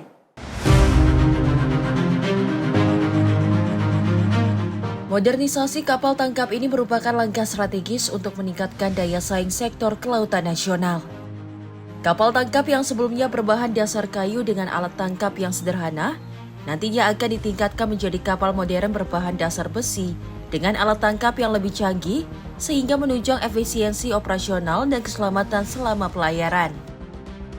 Menurut Kepala Badan Penyuluhan dan Pengembangan SDM Kementerian KKP, Nyoman Radiarta, menyampaikan program ini juga diarahkan meningkatkan produktivitas nelayan, serta membuka peluang penyerapan tenaga kerja baru, terutama di wilayah Kampung Nelayan Merah Putih. Kementerian KKP juga meluncurkan sistem aplikasi rekrutmen ABK berbasis aplikasi yang pendaftarannya akan diikuti rangkaian seleksi mencakup tes kesehatan, psikologi, hingga asesmen kompetensi. Dan nantinya calon ABK akan mendapatkan pelatihan teknis serta sertifikasi. ABK khususnya ya, ini akan berkolaborasi dengan Kampung Nelayan Merah Putih yang sudah dibangun atau bahkan akan dibangun oleh KKP. Nah, ABK itu harapan kita nanti fittingnya itu kita ngambil dari tenaga lokal. Kementerian KKP juga berharap hal ini dapat memperkuat sinergi nelayan lokal dan mendorong pengetahuan serta teknologi di tingkat dasar. Dari Jakarta, Anggita Haryono, Azizul Hakim, Simpo TV melaporkan. Pemirsa, Menteri Komdiji Mutia Hafid mengumumkan informasi baru terkait dengan pembatasan akses digital untuk anak pada platform game Roblox. Hal ini ditandai dengan komitmen resmi dari Roblox dalam mematuhi peraturan pemerintah PP Tunas dengan penerapan verifikasi usia dan pembatasan fitur komunikasi. Tadi kami sampaikan ada pembatasan games sesuai klasifikasi usia.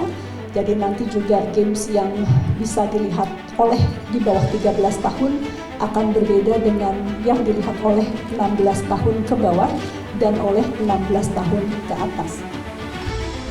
Mutia menjelaskan komitmen kepatuhan terhadap PP Tunas dari Roblox merupakan hasil dari pembahasan panjang pemerintah dan pihak platform. Dalam penerapannya, Roblox mulai menerapkan sistem verifikasi usia bagi seluruh pengguna di Indonesia. Dan apabila tidak melakukan verifikasi, pengguna akan dikenakan pembatasan hingga penonaktifan fitur komunikasi langsung atau chat. Langkah ini diambil sebagai bentuk perlindungan terhadap anak melalui pembatasan interaksi dengan orang yang tidak dikenal untuk mencegah risiko sejalan dengan ketentuan PP Tunas yang mengatur keamanan digital anak. Tadi kami sampaikan ada pembatasan games sesuai klasifikasi usia. Jadi nanti juga games yang bisa dilihat oleh di bawah 13 tahun akan berbeda dengan yang dilihat oleh 16 tahun ke bawah dan oleh 16 tahun ke atas. Kemudian satu lagi, jadi tadi kita memenuhi dua unsur. Yang satu, kalau di PP Tunas itu ada komunikasi, tidak boleh ada komunikasi dengan orang tak dikenal. Yang kedua adalah konten, pembatasan gamesnya, dan salah satu lainnya adalah ketergantungan atau adiksi. Mutia menambahkan pembatasan fitur komunikasi langsung pada platform game tidak hanya diterapkan pada Roblox saja, namun nantinya diterapkan secara bertahap pada semua jenis permainan digital. Dari Jakarta, Anggita Haryono, Azizul Hakim, Simpo TV melaporkan. Pemirsa, sholat Jumat perdana Jemaah Haji Indonesia di Masjidil Haram, informasinya usai jeda berikut ini. Tetaplah bersama kami di Menyapa Indonesia Pagi, Simpo TV.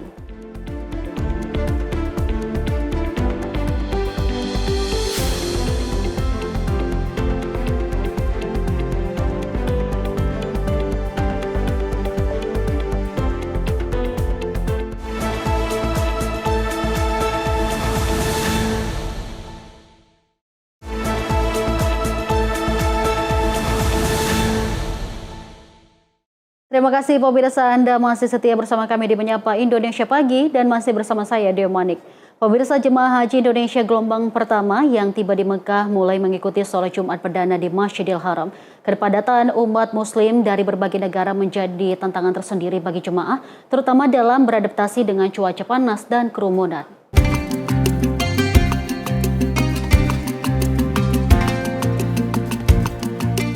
Gelombang pertama Jemaah Haji Indonesia yang tiba di Mekah mulai merasakan getaran spiritual yang mendalam sejak Jumat pagi. Sholat Jumat perdana di Masjidil Haram menjadi momen haru saat jutaan umat muslim dari seluruh dunia bersatu dalam satu sujud.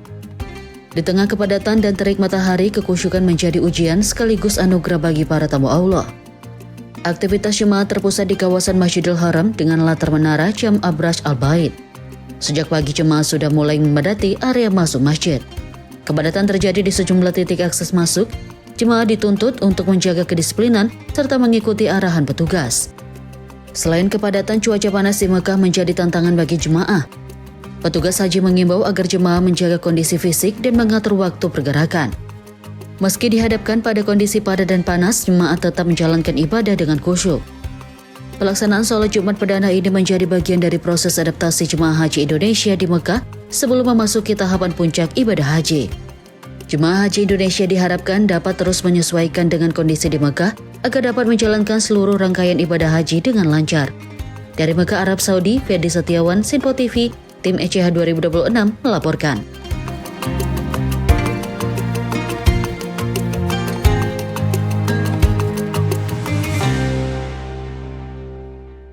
Pemirsa, sebanyak 360 jemaah haji Indonesia Kloter 1 dari embarkasi Yogyakarta atau YIA 01 telah tiba di Mekah pada Kamis siang sekitar pukul 13.00 waktu Arab Saudi. Jemaah haji asal Kulon Progo ini juga mengawali gelombang kedatangan jemaah di Mekah dan juga langsung disambut meriah setibanya di Al-Asalah Al-Baqiyah Hotel.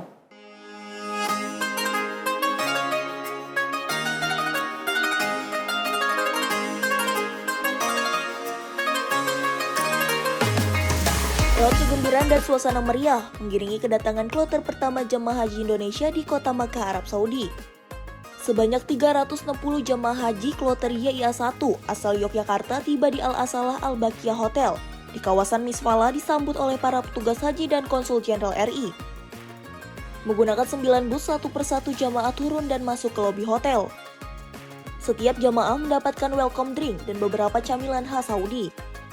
Kepala Sektor 7 Mekah, Ronald Paul Sinyal, menjelaskan dua kloter pertama yang tiba di Mekah, yakni YIA-1 dan JKG-1, sama-sama menginap di Sektor 7 dan jarak ke hotelnya pun berdekatan. Saat ini ada sekitar 2 hotel yang hadir. Tadinya hotel utama kita di Hotel 710 di Lulu Al-Masar. Kemudian sekarang ditambah hotel di sini 714, hotel apa nih namanya?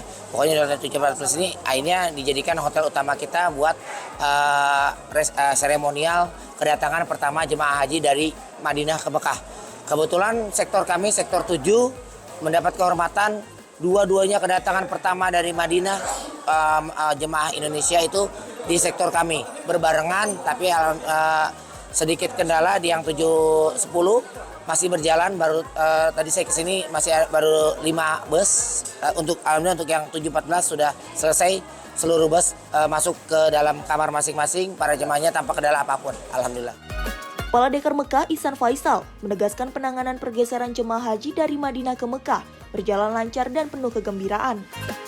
Pada tanggal 1 Mei 2026, insya Allah kita akan menerima kedatangan sebanyak 18 kloter. Ya. Jadi kalau kemarin hari pertama kedatangan di tanggal 30 April, alhamdulillah kita sudah menerima kedatangan jemaah haji Indonesia gelombang 1 dari Madinah sebanyak 12 kloter. Dan alhamdulillah secara umum kedatangan jemaah haji Indonesia kemarin berjalan lancar. Para jemaah haji merasakan kegembiraan luar biasa bisa sampai ke Makkah Al-Mukarramah. Para jamaah diimbau untuk benar-benar memperhatikan kondisi kesehatan sebelum memutuskan untuk beribadah di Masjidil Haram. Sebab, jamaah harus mempersiapkan kondisi fisiknya untuk ibadah di puncak haji, yang menjadi tujuan utama jamaah datang ke Tanah Suci. Dari Mekah Al-Mukarramah, Arab Saudi, Ferdi Setiawan, Sinpo TV.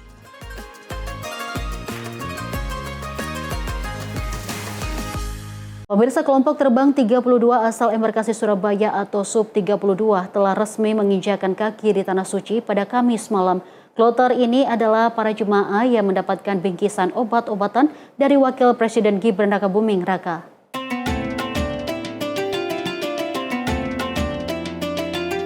Pesawat Saudia Airlines dengan nomor penerbangan SV5447 yang membawa rombongan ini mendarat di Bandara Internasional Pangeran Muhammad bin Abdul Aziz, Madinah pada Kamis pukul 22.55 waktu Arab Saudi.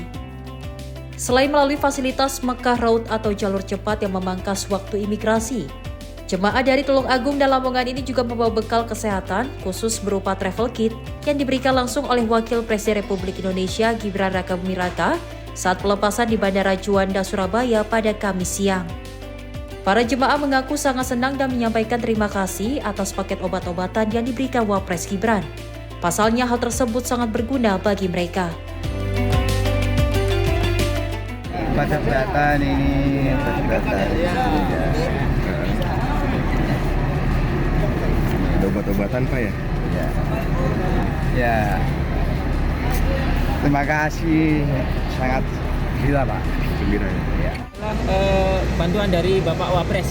Oh, itu berupa apa Pak? Ini isinya, berupa Pak? ini ya, ada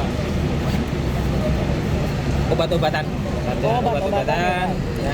Banyak sekali isinya ya. Ada obat-obatan, masker juga, ada obat-obat ringan lah. Sama ada ini, obat masuk angin juga. Nah, terima kasih buat Pak Wapres, Pak Gibran, semoga sehat selalu. Petugas PPIH Dakar Bandara mengapresiasi bingkisan kesehatan dari Wakil Presiden yang diberikan kepada jemaah haji. Paket travel kit yang diterima oleh 380 jemaah dan petugas kloter tersebut berisi berbagai kebutuhan medis darurat yang telah mengantongi izin resmi dari otoritas terkait. Isinya meliputi fresh care, 1 pak obat masuk angin cair, obat pereda nyeri, obat diare, obat anti mabuk perjalanan, obat batuk, masker hingga tasbih digital. Dari Surabaya, kloter 32, dilepas secara resmi oleh Bapak Wakil Presiden dan seluruh jamaah sebanyak 380 mendapatkan travel kit yang isinya obat-obatan ringan. Dan nanti kita juga akan melakukan antisipasi di area kedatangan fast track, berharap mudah-mudahan barang-barang bawaan yang berupa barang tambahan berupa travel kit itu nanti aman pada saat keluar. Dan kami juga sudah berpesan supaya diberikan surat pengantar dari embarkasi. Setibanya di Madinah, jemaah langsung diberangkatkan menuju akomodasi di Hotel Taiba Front yang berlokasi di Sektor 1 Madinah. Dari Madinah, Arab Saudi, Ferdi Setiawan, Simpo TV melaporkan. Pemirsa, Konsulat Jenderal Republik Indonesia atau KJRI Jeddah mengimbau tegas kepada seluruh warga negara Indonesia agar tidak melakukan ibadah haji secara ilegal. Selain melanggar aturan Arab Saudi, pelaku haji tanpa izin resmi juga terancam sanksi berat berupa denda hingga hukuman penjara. Menjelang puncak musim haji, KJRI Jeddah mengingatkan WNI untuk tidak tergiur tawaran haji non-prosedural atau tanpa menggunakan visa haji resmi. Praktik ini dinilai sangat beresiko dan dapat merugikan jemaah sendiri. Pemerintah Arab Saudi telah menetapkan aturan ketat terkait penyelenggaraan ibadah haji. Setiap orang yang kedapatan melakukan haji tanpa izin resmi akan dikenakan denda hingga 400 juta rupiah. Tidak hanya itu, pelanggar juga terancam deportasi dan larangan masuk kembali ke Arab Saudi dalam jangka waktu tertentu. Bahkan bagi pihak yang memfasilitasi haji ilegal, seperti penyedia akomodasi atau transportasi, akan dikenakan denda lebih besar dan ancaman penjara. Konsul Jenderal Jeddah Yusron B. Ambari menegaskan keselamatan dan kenyamanan beribadah hanya dapat terjamin melalui prosedur resmi yang telah ditetapkan. Selain itu, kuota haji diatur secara ketat untuk menjaga ketertiban dan keamanan jemaah di Tanah Suci. KJRI Jeddah juga mengimbau masyarakat agar melaporkan jika menemukan praktik penawaran haji ilegal, demi melindungi sesama WNI dari risiko hukum dan kerugian lebih besar. Ibadah haji yang aman dan mabrur hanya bisa dicapai dengan mengikuti aturan yang berlaku. Untuk warga negara Indonesia agar tidak melaksanakan haji tanpa tasrih. Pemerintah Arab Saudi sangat ketat dalam kampanye mereka la hajj bila tasrih. Dilarang berhaji bagi mereka yang tidak memiliki tasrih. Sejak kampanye ini dimulai sejak tahun 2024 dan di 2025 enforcement-nya sangat luar biasa. Kalau kita perhatikan tahun lalu itu banyak sekali kasus-kasus di mana warga negara, di mana penduduk Arab Saudi ataupun warga negara asing yang ingin masuk Mekah tidak memiliki tasrih itu ada yang ditolak sekitar 200.000 lebih, kemudian juga ada 200.000 lebih dari orang-orang yang tidak berhak berada di Mekah dikeluarkan dari kota Mekah. Jadi itu yang memang kita terus kampanyekan agar tidak ada warga negara kita yang mengalami masalah jika melaksanakan haji tanpa tasrih itu. Dari Madinah, Arab Saudi, Ferdi Setiawan, Simpo TV melaporkan. Pemirsa, praktik haji ilegal kembali menjadi sorotan. Kementerian Haji dan Umroh bersama Polri memperkuat koordinasi untuk memberantas penipuan yang merugikan masyarakat, termasuk yang terjadi dalam dan luar negeri. Satgas Haji yang terdiri dari Kepolisian, Migrasi, serta kementerian terkait pun terus mengintensifkan langkah-langkah preventif dan juga penegakan hukum terkait kejadian tersebut.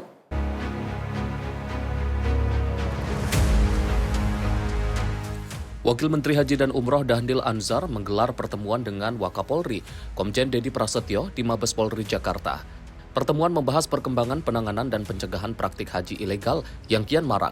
Satgas Haji yang terdiri dari Kepolisian, Migrasi, serta kementerian terkait terus mengintensifkan langkah-langkah preventif dan penegakan hukum. Wamenhaj Dahnil Anzar menegaskan pola kejahatan haji ilegal terus berulang dengan pelaku yang sama dan modus operandi yang serupa. Bahkan satu pelaku disebut bisa melakukan penipuan hingga lebih dari 100 kali. Oleh karena itu, Dahnil meminta agar penegakan hukum dilakukan secara tegas dan profesional untuk memberikan efek jera. Wamenhaj juga menghimbau masyarakat agar tidak tergiur tawaran haji tanpa antrean. Salah satu yang menjadi concern dalam pertemuan tadi itu adalah bagaimana keterlibatan pihak Kepolisian Republik Indonesia terkait dengan penanganan tindak pidana yang ada di Saudi Arabia, di Tanah Suci. Karena banyak juga praktek-praktek misalnya haji ilegal, kemudian tindak pidana penipuan yang ditangani oleh kepolisian Saudi Arabia itu membutuhkan asistensi dan juga pengawalan dari kepolisian kita. Misalnya sama dengan hari ini di pihak kepolisian Saudi Arabia itu menangkap 3 WNI warga negara Indonesia yang melakukan penipuan, memproduksi dokumen-dokumen palsu, mengiklankan dokumen-dokumen palsu terkait dengan haji. Nah, ini perintah dari beliau, betul-betul Satgas ini tahun ini harus betul-betul melakukan penegakan hukum secara tegas dan profesional. Kemudian yang berikutnya rekan-rekan, selain upaya-upaya penegakan hukum yang dilakukan di dalam negeri, beliau menginformasikan juga kepada kami bahwa ada juga kejadian warga negara Indonesia tadi yang beliau sampaikan, 3 orang yang ditangkap oleh kepolisian di Arab Saudi. Sama halnya terkait menyangkut masalah tindak pidana penipuan, tapi lokus dan tempusnya berada di luar negeri. Oleh karenanya, kepolisian nanti berkolaborasi dengan Kementerian Haji dan kemudian dengan KBRI yang ada di Arab Saudi untuk mencoba untuk mengkomunikasikan biar bagaimanapun warga negara Indonesia yang berhadapan dengan hukum di negara lain, kewajiban negara adalah juga memberikan bantuan hukum. Selain di dalam negeri, penanganan kasus juga meluas ke luar negeri. Terbaru, 3 warga negara Indonesia ditangkap otoritas Arab Saudi atas kasus pemalsuan dokumen haji dan penipuan. Pemerintah Indonesia menegaskan akan memberikan pendampingan hukum melalui koordinasi antar kepolisian dan kedutaan besar. Pemerintah dan aparat pun memperkuat komitmen untuk memberantas haji ilegal, sekaligus melindungi masyarakat agar tidak menjadi korban penipuan berkedok ibadah. Dari Jakarta, Sri Dewi Andayani, Ahmad Amin, Simpo TV, melaporkan. Pemirsa, ada yang unik dan juga berbeda dari musim haji tahun 2026, yakni banyaknya jemaah haji dari kalangan muda. Lebih dari 30.000 dari total 203.000 jemaah adalah jemaah remaja yang identik dengan jiwa muda.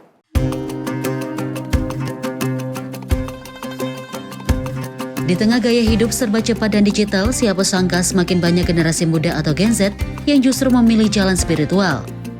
Menunaikan ibadah haji di usia muda bukan sekadar perjalanan fisik, tapi juga pencarian makna hidup yang lebih dalam. Mereka memilih berangkat ke Tanah Suci memenuhi panggilan Allah di usia yang masih sangat muda.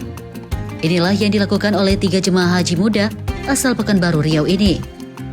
3 remaja bersaudara dari kloter Batam ini menemani sang ibu menuju ke rumah Allah untuk menjalankan rukun Islam kelima, yakni menunaikan ibadah haji. Nuansa haru dan rasa syukur tersirat dari raut wajah mereka, terlebih di usia yang masih muda sudah bisa memenuhi panggilan Allah ke Tanah Suci. Jujur senang juga sih, terharu, udah lama nggak kesini juga.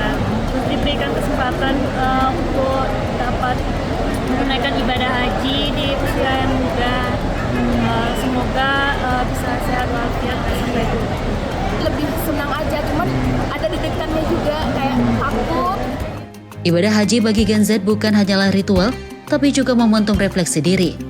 Mereka belajar tentang kesabaran, keikhlasan, hingga arti kebersamaan dalam skala global. Tak bisa dipungkiri, para remaja ini merasa hal yang tak terduga di dalam kalbu mereka.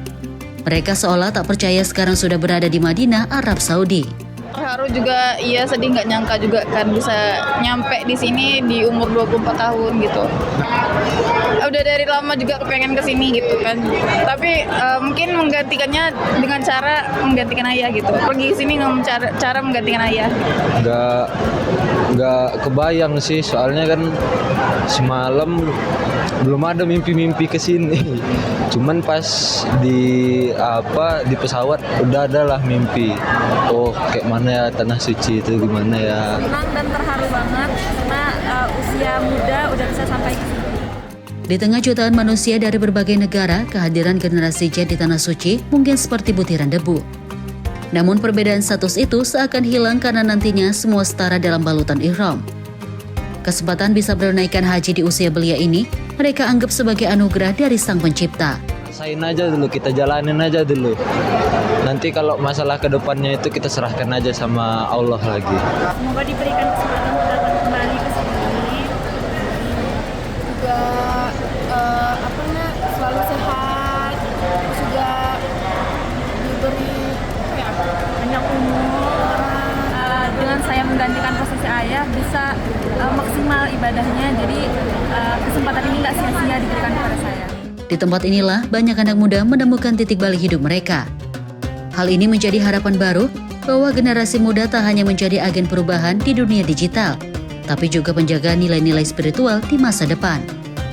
Meski demikian, petugas haji PPIH Arab Saudi mengimbau agar para jemaah haji muda bisa secara bijak untuk mematuhi aturan di Arab Saudi, terutama dalam hal bermedia sosial selama musim haji. Menggunakan gadget ya harus lebih bijaksana menggunakan perangkatnya, karena sekali lagi beribadah haji itu kan tujuannya untuk ibadah, dan yang kedua ini di negara orang yang banyak regulasinya yang harus kita taati. Jadi harus lebih berhati-hati upload video, mengambil gambar. Tidak semua tempat di Arab Saudi ini boleh diambil video, diambil gambarnya. Apalagi nanti kalau diupload di media sosial dengan narasi-narasi yang negatif, itu juga tidak diizinkan. Kementerian Haji dan Umroh menyebut jemaah haji termuda tahun ini adalah berusia 16 tahun. Berdasarkan data dari Sistem Informasi dan Komputerisasi Haji Terpadu atau Siskohat, jemaah haji dari kalangan muda dan dewasa mencapai 35.359 orang yang terdiri dari generasi Z yang mencapai 6.213 orang dan kalangan milenial mencapai 29.147 orang. Dari jumlah tersebut, 2.896 jemaah Gen Z dan 6.396 generasi milenial adalah haji limpahan baik dari orang tua mereka maupun kerabat lainnya. Mereka berharap bisa menjalankan ibadah haji dengan khusyuk dan bisa menjadi orang yang lebih bertakwa dan bermanfaat sepulang haji nanti. Dari Madinah, Arab Saudi, Ferdi Setiawan, Sinpo TV, melaporkan. Pemirsa, seorang petani sederhana asal Jawa Tengah menjadi perhatian di pintu kedatangan Bandara Prince Muhammad bin Abdul Aziz Madinah. Penampilannya yang juga sederhana dan nyentrik ini, yakni memakai caping, menjadi pembeda dari jemaah lainnya. Adalah Mustafa, seorang petani sederhana dari Jawa Tengah yang tiba-tiba menjadi perhatian saat musim haji tahun ini. Dengan mengenakan caping topi khas petani, pria berusia 66 tahun tiba di Bandara Muhammad bin Abdul Aziz pada hari Kamis siang tanggal 29 April 2026. Sebuah caping yang biasa menemani panas dan hujan di sawah, kali ini menjadi perhatian karena ikut dalam perjalanan menuju Tanah Suci. Penampilannya yang ramah, murah senyum dan nyentrik ini menarik perhatian petugas haji sehingga banyak yang menyambutnya. Pantun. Iya. Jempol dong, senyum dong, jempol. Sama ibu enggak? Enggak. Ayo biasa. Ya santai mawon, santai. Santai aja. Santai aja, Bu. Ya, Pak. Karena ini untuk media. Sehat. Semangat, Pak. Kuat. Iya. Insyaallah mabrur ya, siapa ya? Amin. Doakan ya, Mbak. Betul. Di balik kesederhanaan itu tersimpan niat besar untuk menunaikan ibadah haji. 14 tahun menunggu, kini waktu yang dinanti telah tiba. Setiap harinya ia menabung dari hasil tani dan mengembala sapi. Sempatan ya syukurnya. Haji dari hasil bertani, Pak. Iya, bertani. Bertani itu menggembala sapi. Sapi sambil bertani. Iya, bisa. Waktunya digabung. Iya. Demi mewujudkan niatnya, saat keberangkatan, Mustafa rela berjalan kaki 12 km menuju asrama haji Donohudan Boyolali. Mustafa mengaku akan selalu memakai caping selama berada di Tanah Suci. Karena begini, ini yang saya mulai manasik itu saya akan jalan kaki. Keadaannya kan hujan, kadang panas gitu. Saya beli caping ini, dan saya ya jika berniat ataupun besok kalau diizini saya bawa untuk ke mudah-mudahan nanti ada izin ya, Pak. Iya. Jemaah bercaping juga datang dari embarkasi YIA Yogyakarta. Adalah Anton Subargat bersama istri Fitri dan ibu mertuanya Wagiem. Mereka bertiga kompak memakai caping sejak keberangkatan dari Bantul, Yogyakarta hingga tiba di Bandara Madinah pada Kamis pagi pukul 6 waktu Arab Saudi. Sebuah kebanggaan dan kehormatan bagi Anton dan keluarganya bisa menjalankan ibadah suci setelah mengantri sejak 12 tahun silam. Ya, kita bersyukur pada Allah, kita diberi kesempatan. Alhamdulillah, Bge. Gimana Mas, sudah sampai sini? Senang ya Mas ya. Itu siapa namanya Bu? Fitri. Kalau Bapak? Anton. Sudah sampai sini? Masya Allah. Alhamdulillah ya. Semua orang dikasih kesempatan di sini kan. Alhamdulillah kita hari ini menjadi tamu. Jadi ini kakaknya yang mana? Ini suami saya. Oh suami? Oh ya, petani pun ya. Sehat ya Bu, lancar Mas, lancar Sedaya. Perjalanan suci yang ditempuh oleh Mustafa dan keluarga Anton Subargat menjadi simbol bahwa petani pun bisa menjadi tamu Allah. Caping yang ia pakai menjadi ciri khas sekaligus simbol kerja keras seorang petani. Dari sawah menuju Baitullah, perjalanan Mustafa bukan sekadar jarak, namun bukti bahwa keterbatasan tak menghalangi niat suci, bahwa petani juga bisa menjadi tamu Allah. Dari Madinah, Arab Saudi, Ferdi Setiawan, Simpo TV, tim ECH 2026 melaporkan. Pemirsa, memasuki fase awal ibadah di Mekah, jemaah haji Indonesia mulai melaksanakan umroh wajib. Pergerakan jemaah dilakukan secara bergelombang dengan pengawalan petugas termasuk penyediaan bus salawat dan juga layanan khusus bagi jemaah lansia.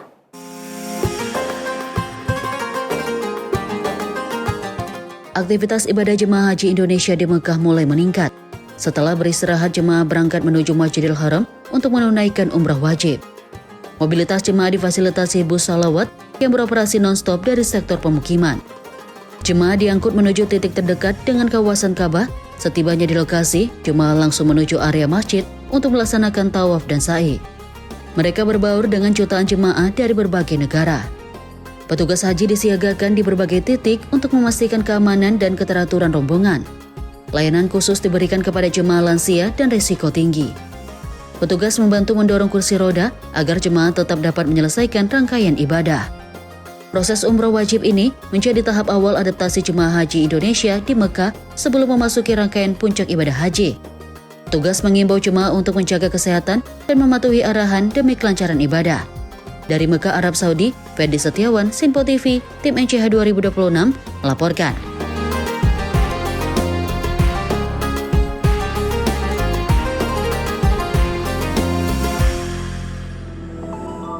Ya pemirsa, saat ini saya masih berada di Bandara Prince Muhammad bin Abdul Aziz, Madinah, Arab Saudi. Dan hingga hari ke-12 kedatangan para jemaah haji atau hari ke-13 keberangkatan jemaah haji dari tanah air, tercatat sudah 76.000 jemaah haji telah sampai di Madinah yang tergabung dalam 196 kelompok terbang. Angka ini menunjukkan tren peningkatan yang sangat luar biasa para jemaah haji yang sudah tiba di Tanah Suci, yaitu telah mencapai 37% lebih dari total jemaah keseluruhan, yaitu 203.000 jemaah. Dan sementara itu jemaah yang sudah bergeser dari Madinah ke kota suci Mekah hingga Sabtu malam atau di hari ketiga pemindahan ini telah mencapai lebih dari 12.000 jemaah yang sudah digeser atau didorong dari Madinah ke Mekah Al-Mukarramah, yaitu total pada hari ini hari ketiga mencapai 40 kloter. Proses pergeseran atau pemindahan jamaah dari kota Madinah ke kota Mekah yang berjarak sekitar 430 km atau 5-6 jam berjalan maksimal dan lancar. Hingga kini 40 kloter sudah berada di kota Mekah untuk menjalankan umroh wajib. 40 kloter tersebut terdiri dari 12 kloter pertama diberangkatkan pada hari Kamis dan pada hari selanjutnya yaitu sekitar 15 kloter, dan pada hari Sabtu ini sekitar 18 kloter sudah berada di kota Mekah Al-Mukarramah. Setelah sampai di kota suci Mekah, mereka langsung disiapkan untuk menjalankan ibadah umrah wajib, dan pada hari Jumat lalu kesempatan pertama bagi mereka untuk sholat Jumat di Masjidil Haram tidak disia-siakan oleh para jemaah. Dalam pelaksanaan proses umrah wajib, para jemaah didampingi oleh sejumlah petugas, diantaranya perlindungan jamaah, petugas dari kesehatan, dan juga petugas dari transportasi yang setia untuk memberikan bimbingan dan juga untuk memperlancar proses ibadah umrah wajib yang dilakukan para jemaah haji Indonesia. Dan hingga saat ini petugas haji baik di Dakar Bandara di Dakar Madinah dan juga Dakar Mekah terus bekerja maksimal untuk memperlancar proses rangkaian ibadah haji yang akan terselenggara pada puncaknya yaitu pada tanggal 26 hingga 27 Mei 2026. Di antaranya sudah disiapkan sejumlah fasilitas seperti bus sholawat, kursi roda, dan pendampingan para jemaah lansia, para jemaah disabilitas, dan juga para jemaah haji yang tergolong dalam kelompok rentan atau risti beresiko tinggi. Hal tersebut dilakukan karena sesuai dengan tagline haji tahun ini yaitu Haji Ramah Perempuan, Lansia, dan Disabilitas. Sementara itu di daerah kerja bandara sejumlah petugas haji juga masih bekerja maksimal guna menyambut kedatangan para jemaah haji yang puncaknya diprediksi akan datang pada tanggal 6 Mei atau 7 Mei 2026.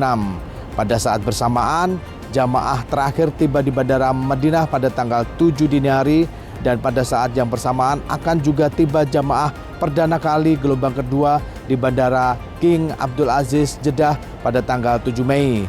Sehingga para petugas haji di Dakar Bandara telah mempersiapkan skema untuk membagi tugas, yaitu ada yang satu bertugas di kawasan Madinah dan juga ada bekerja di kawasan Jeddah.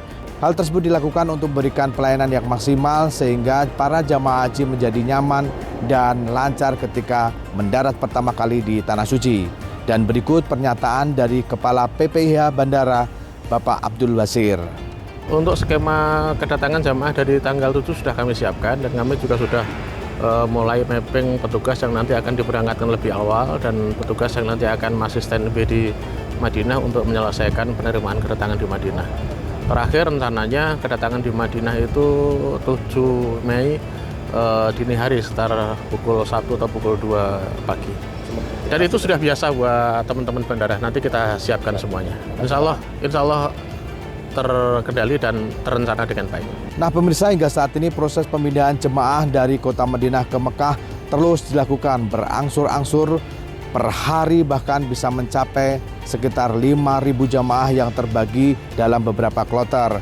Dan diperkirakan ini akan berakhir atau akan rampung sekitar sepekan ke depan bertepatan dengan kedatangan gelombang pertama jemaah haji Indonesia di kota Jeddah.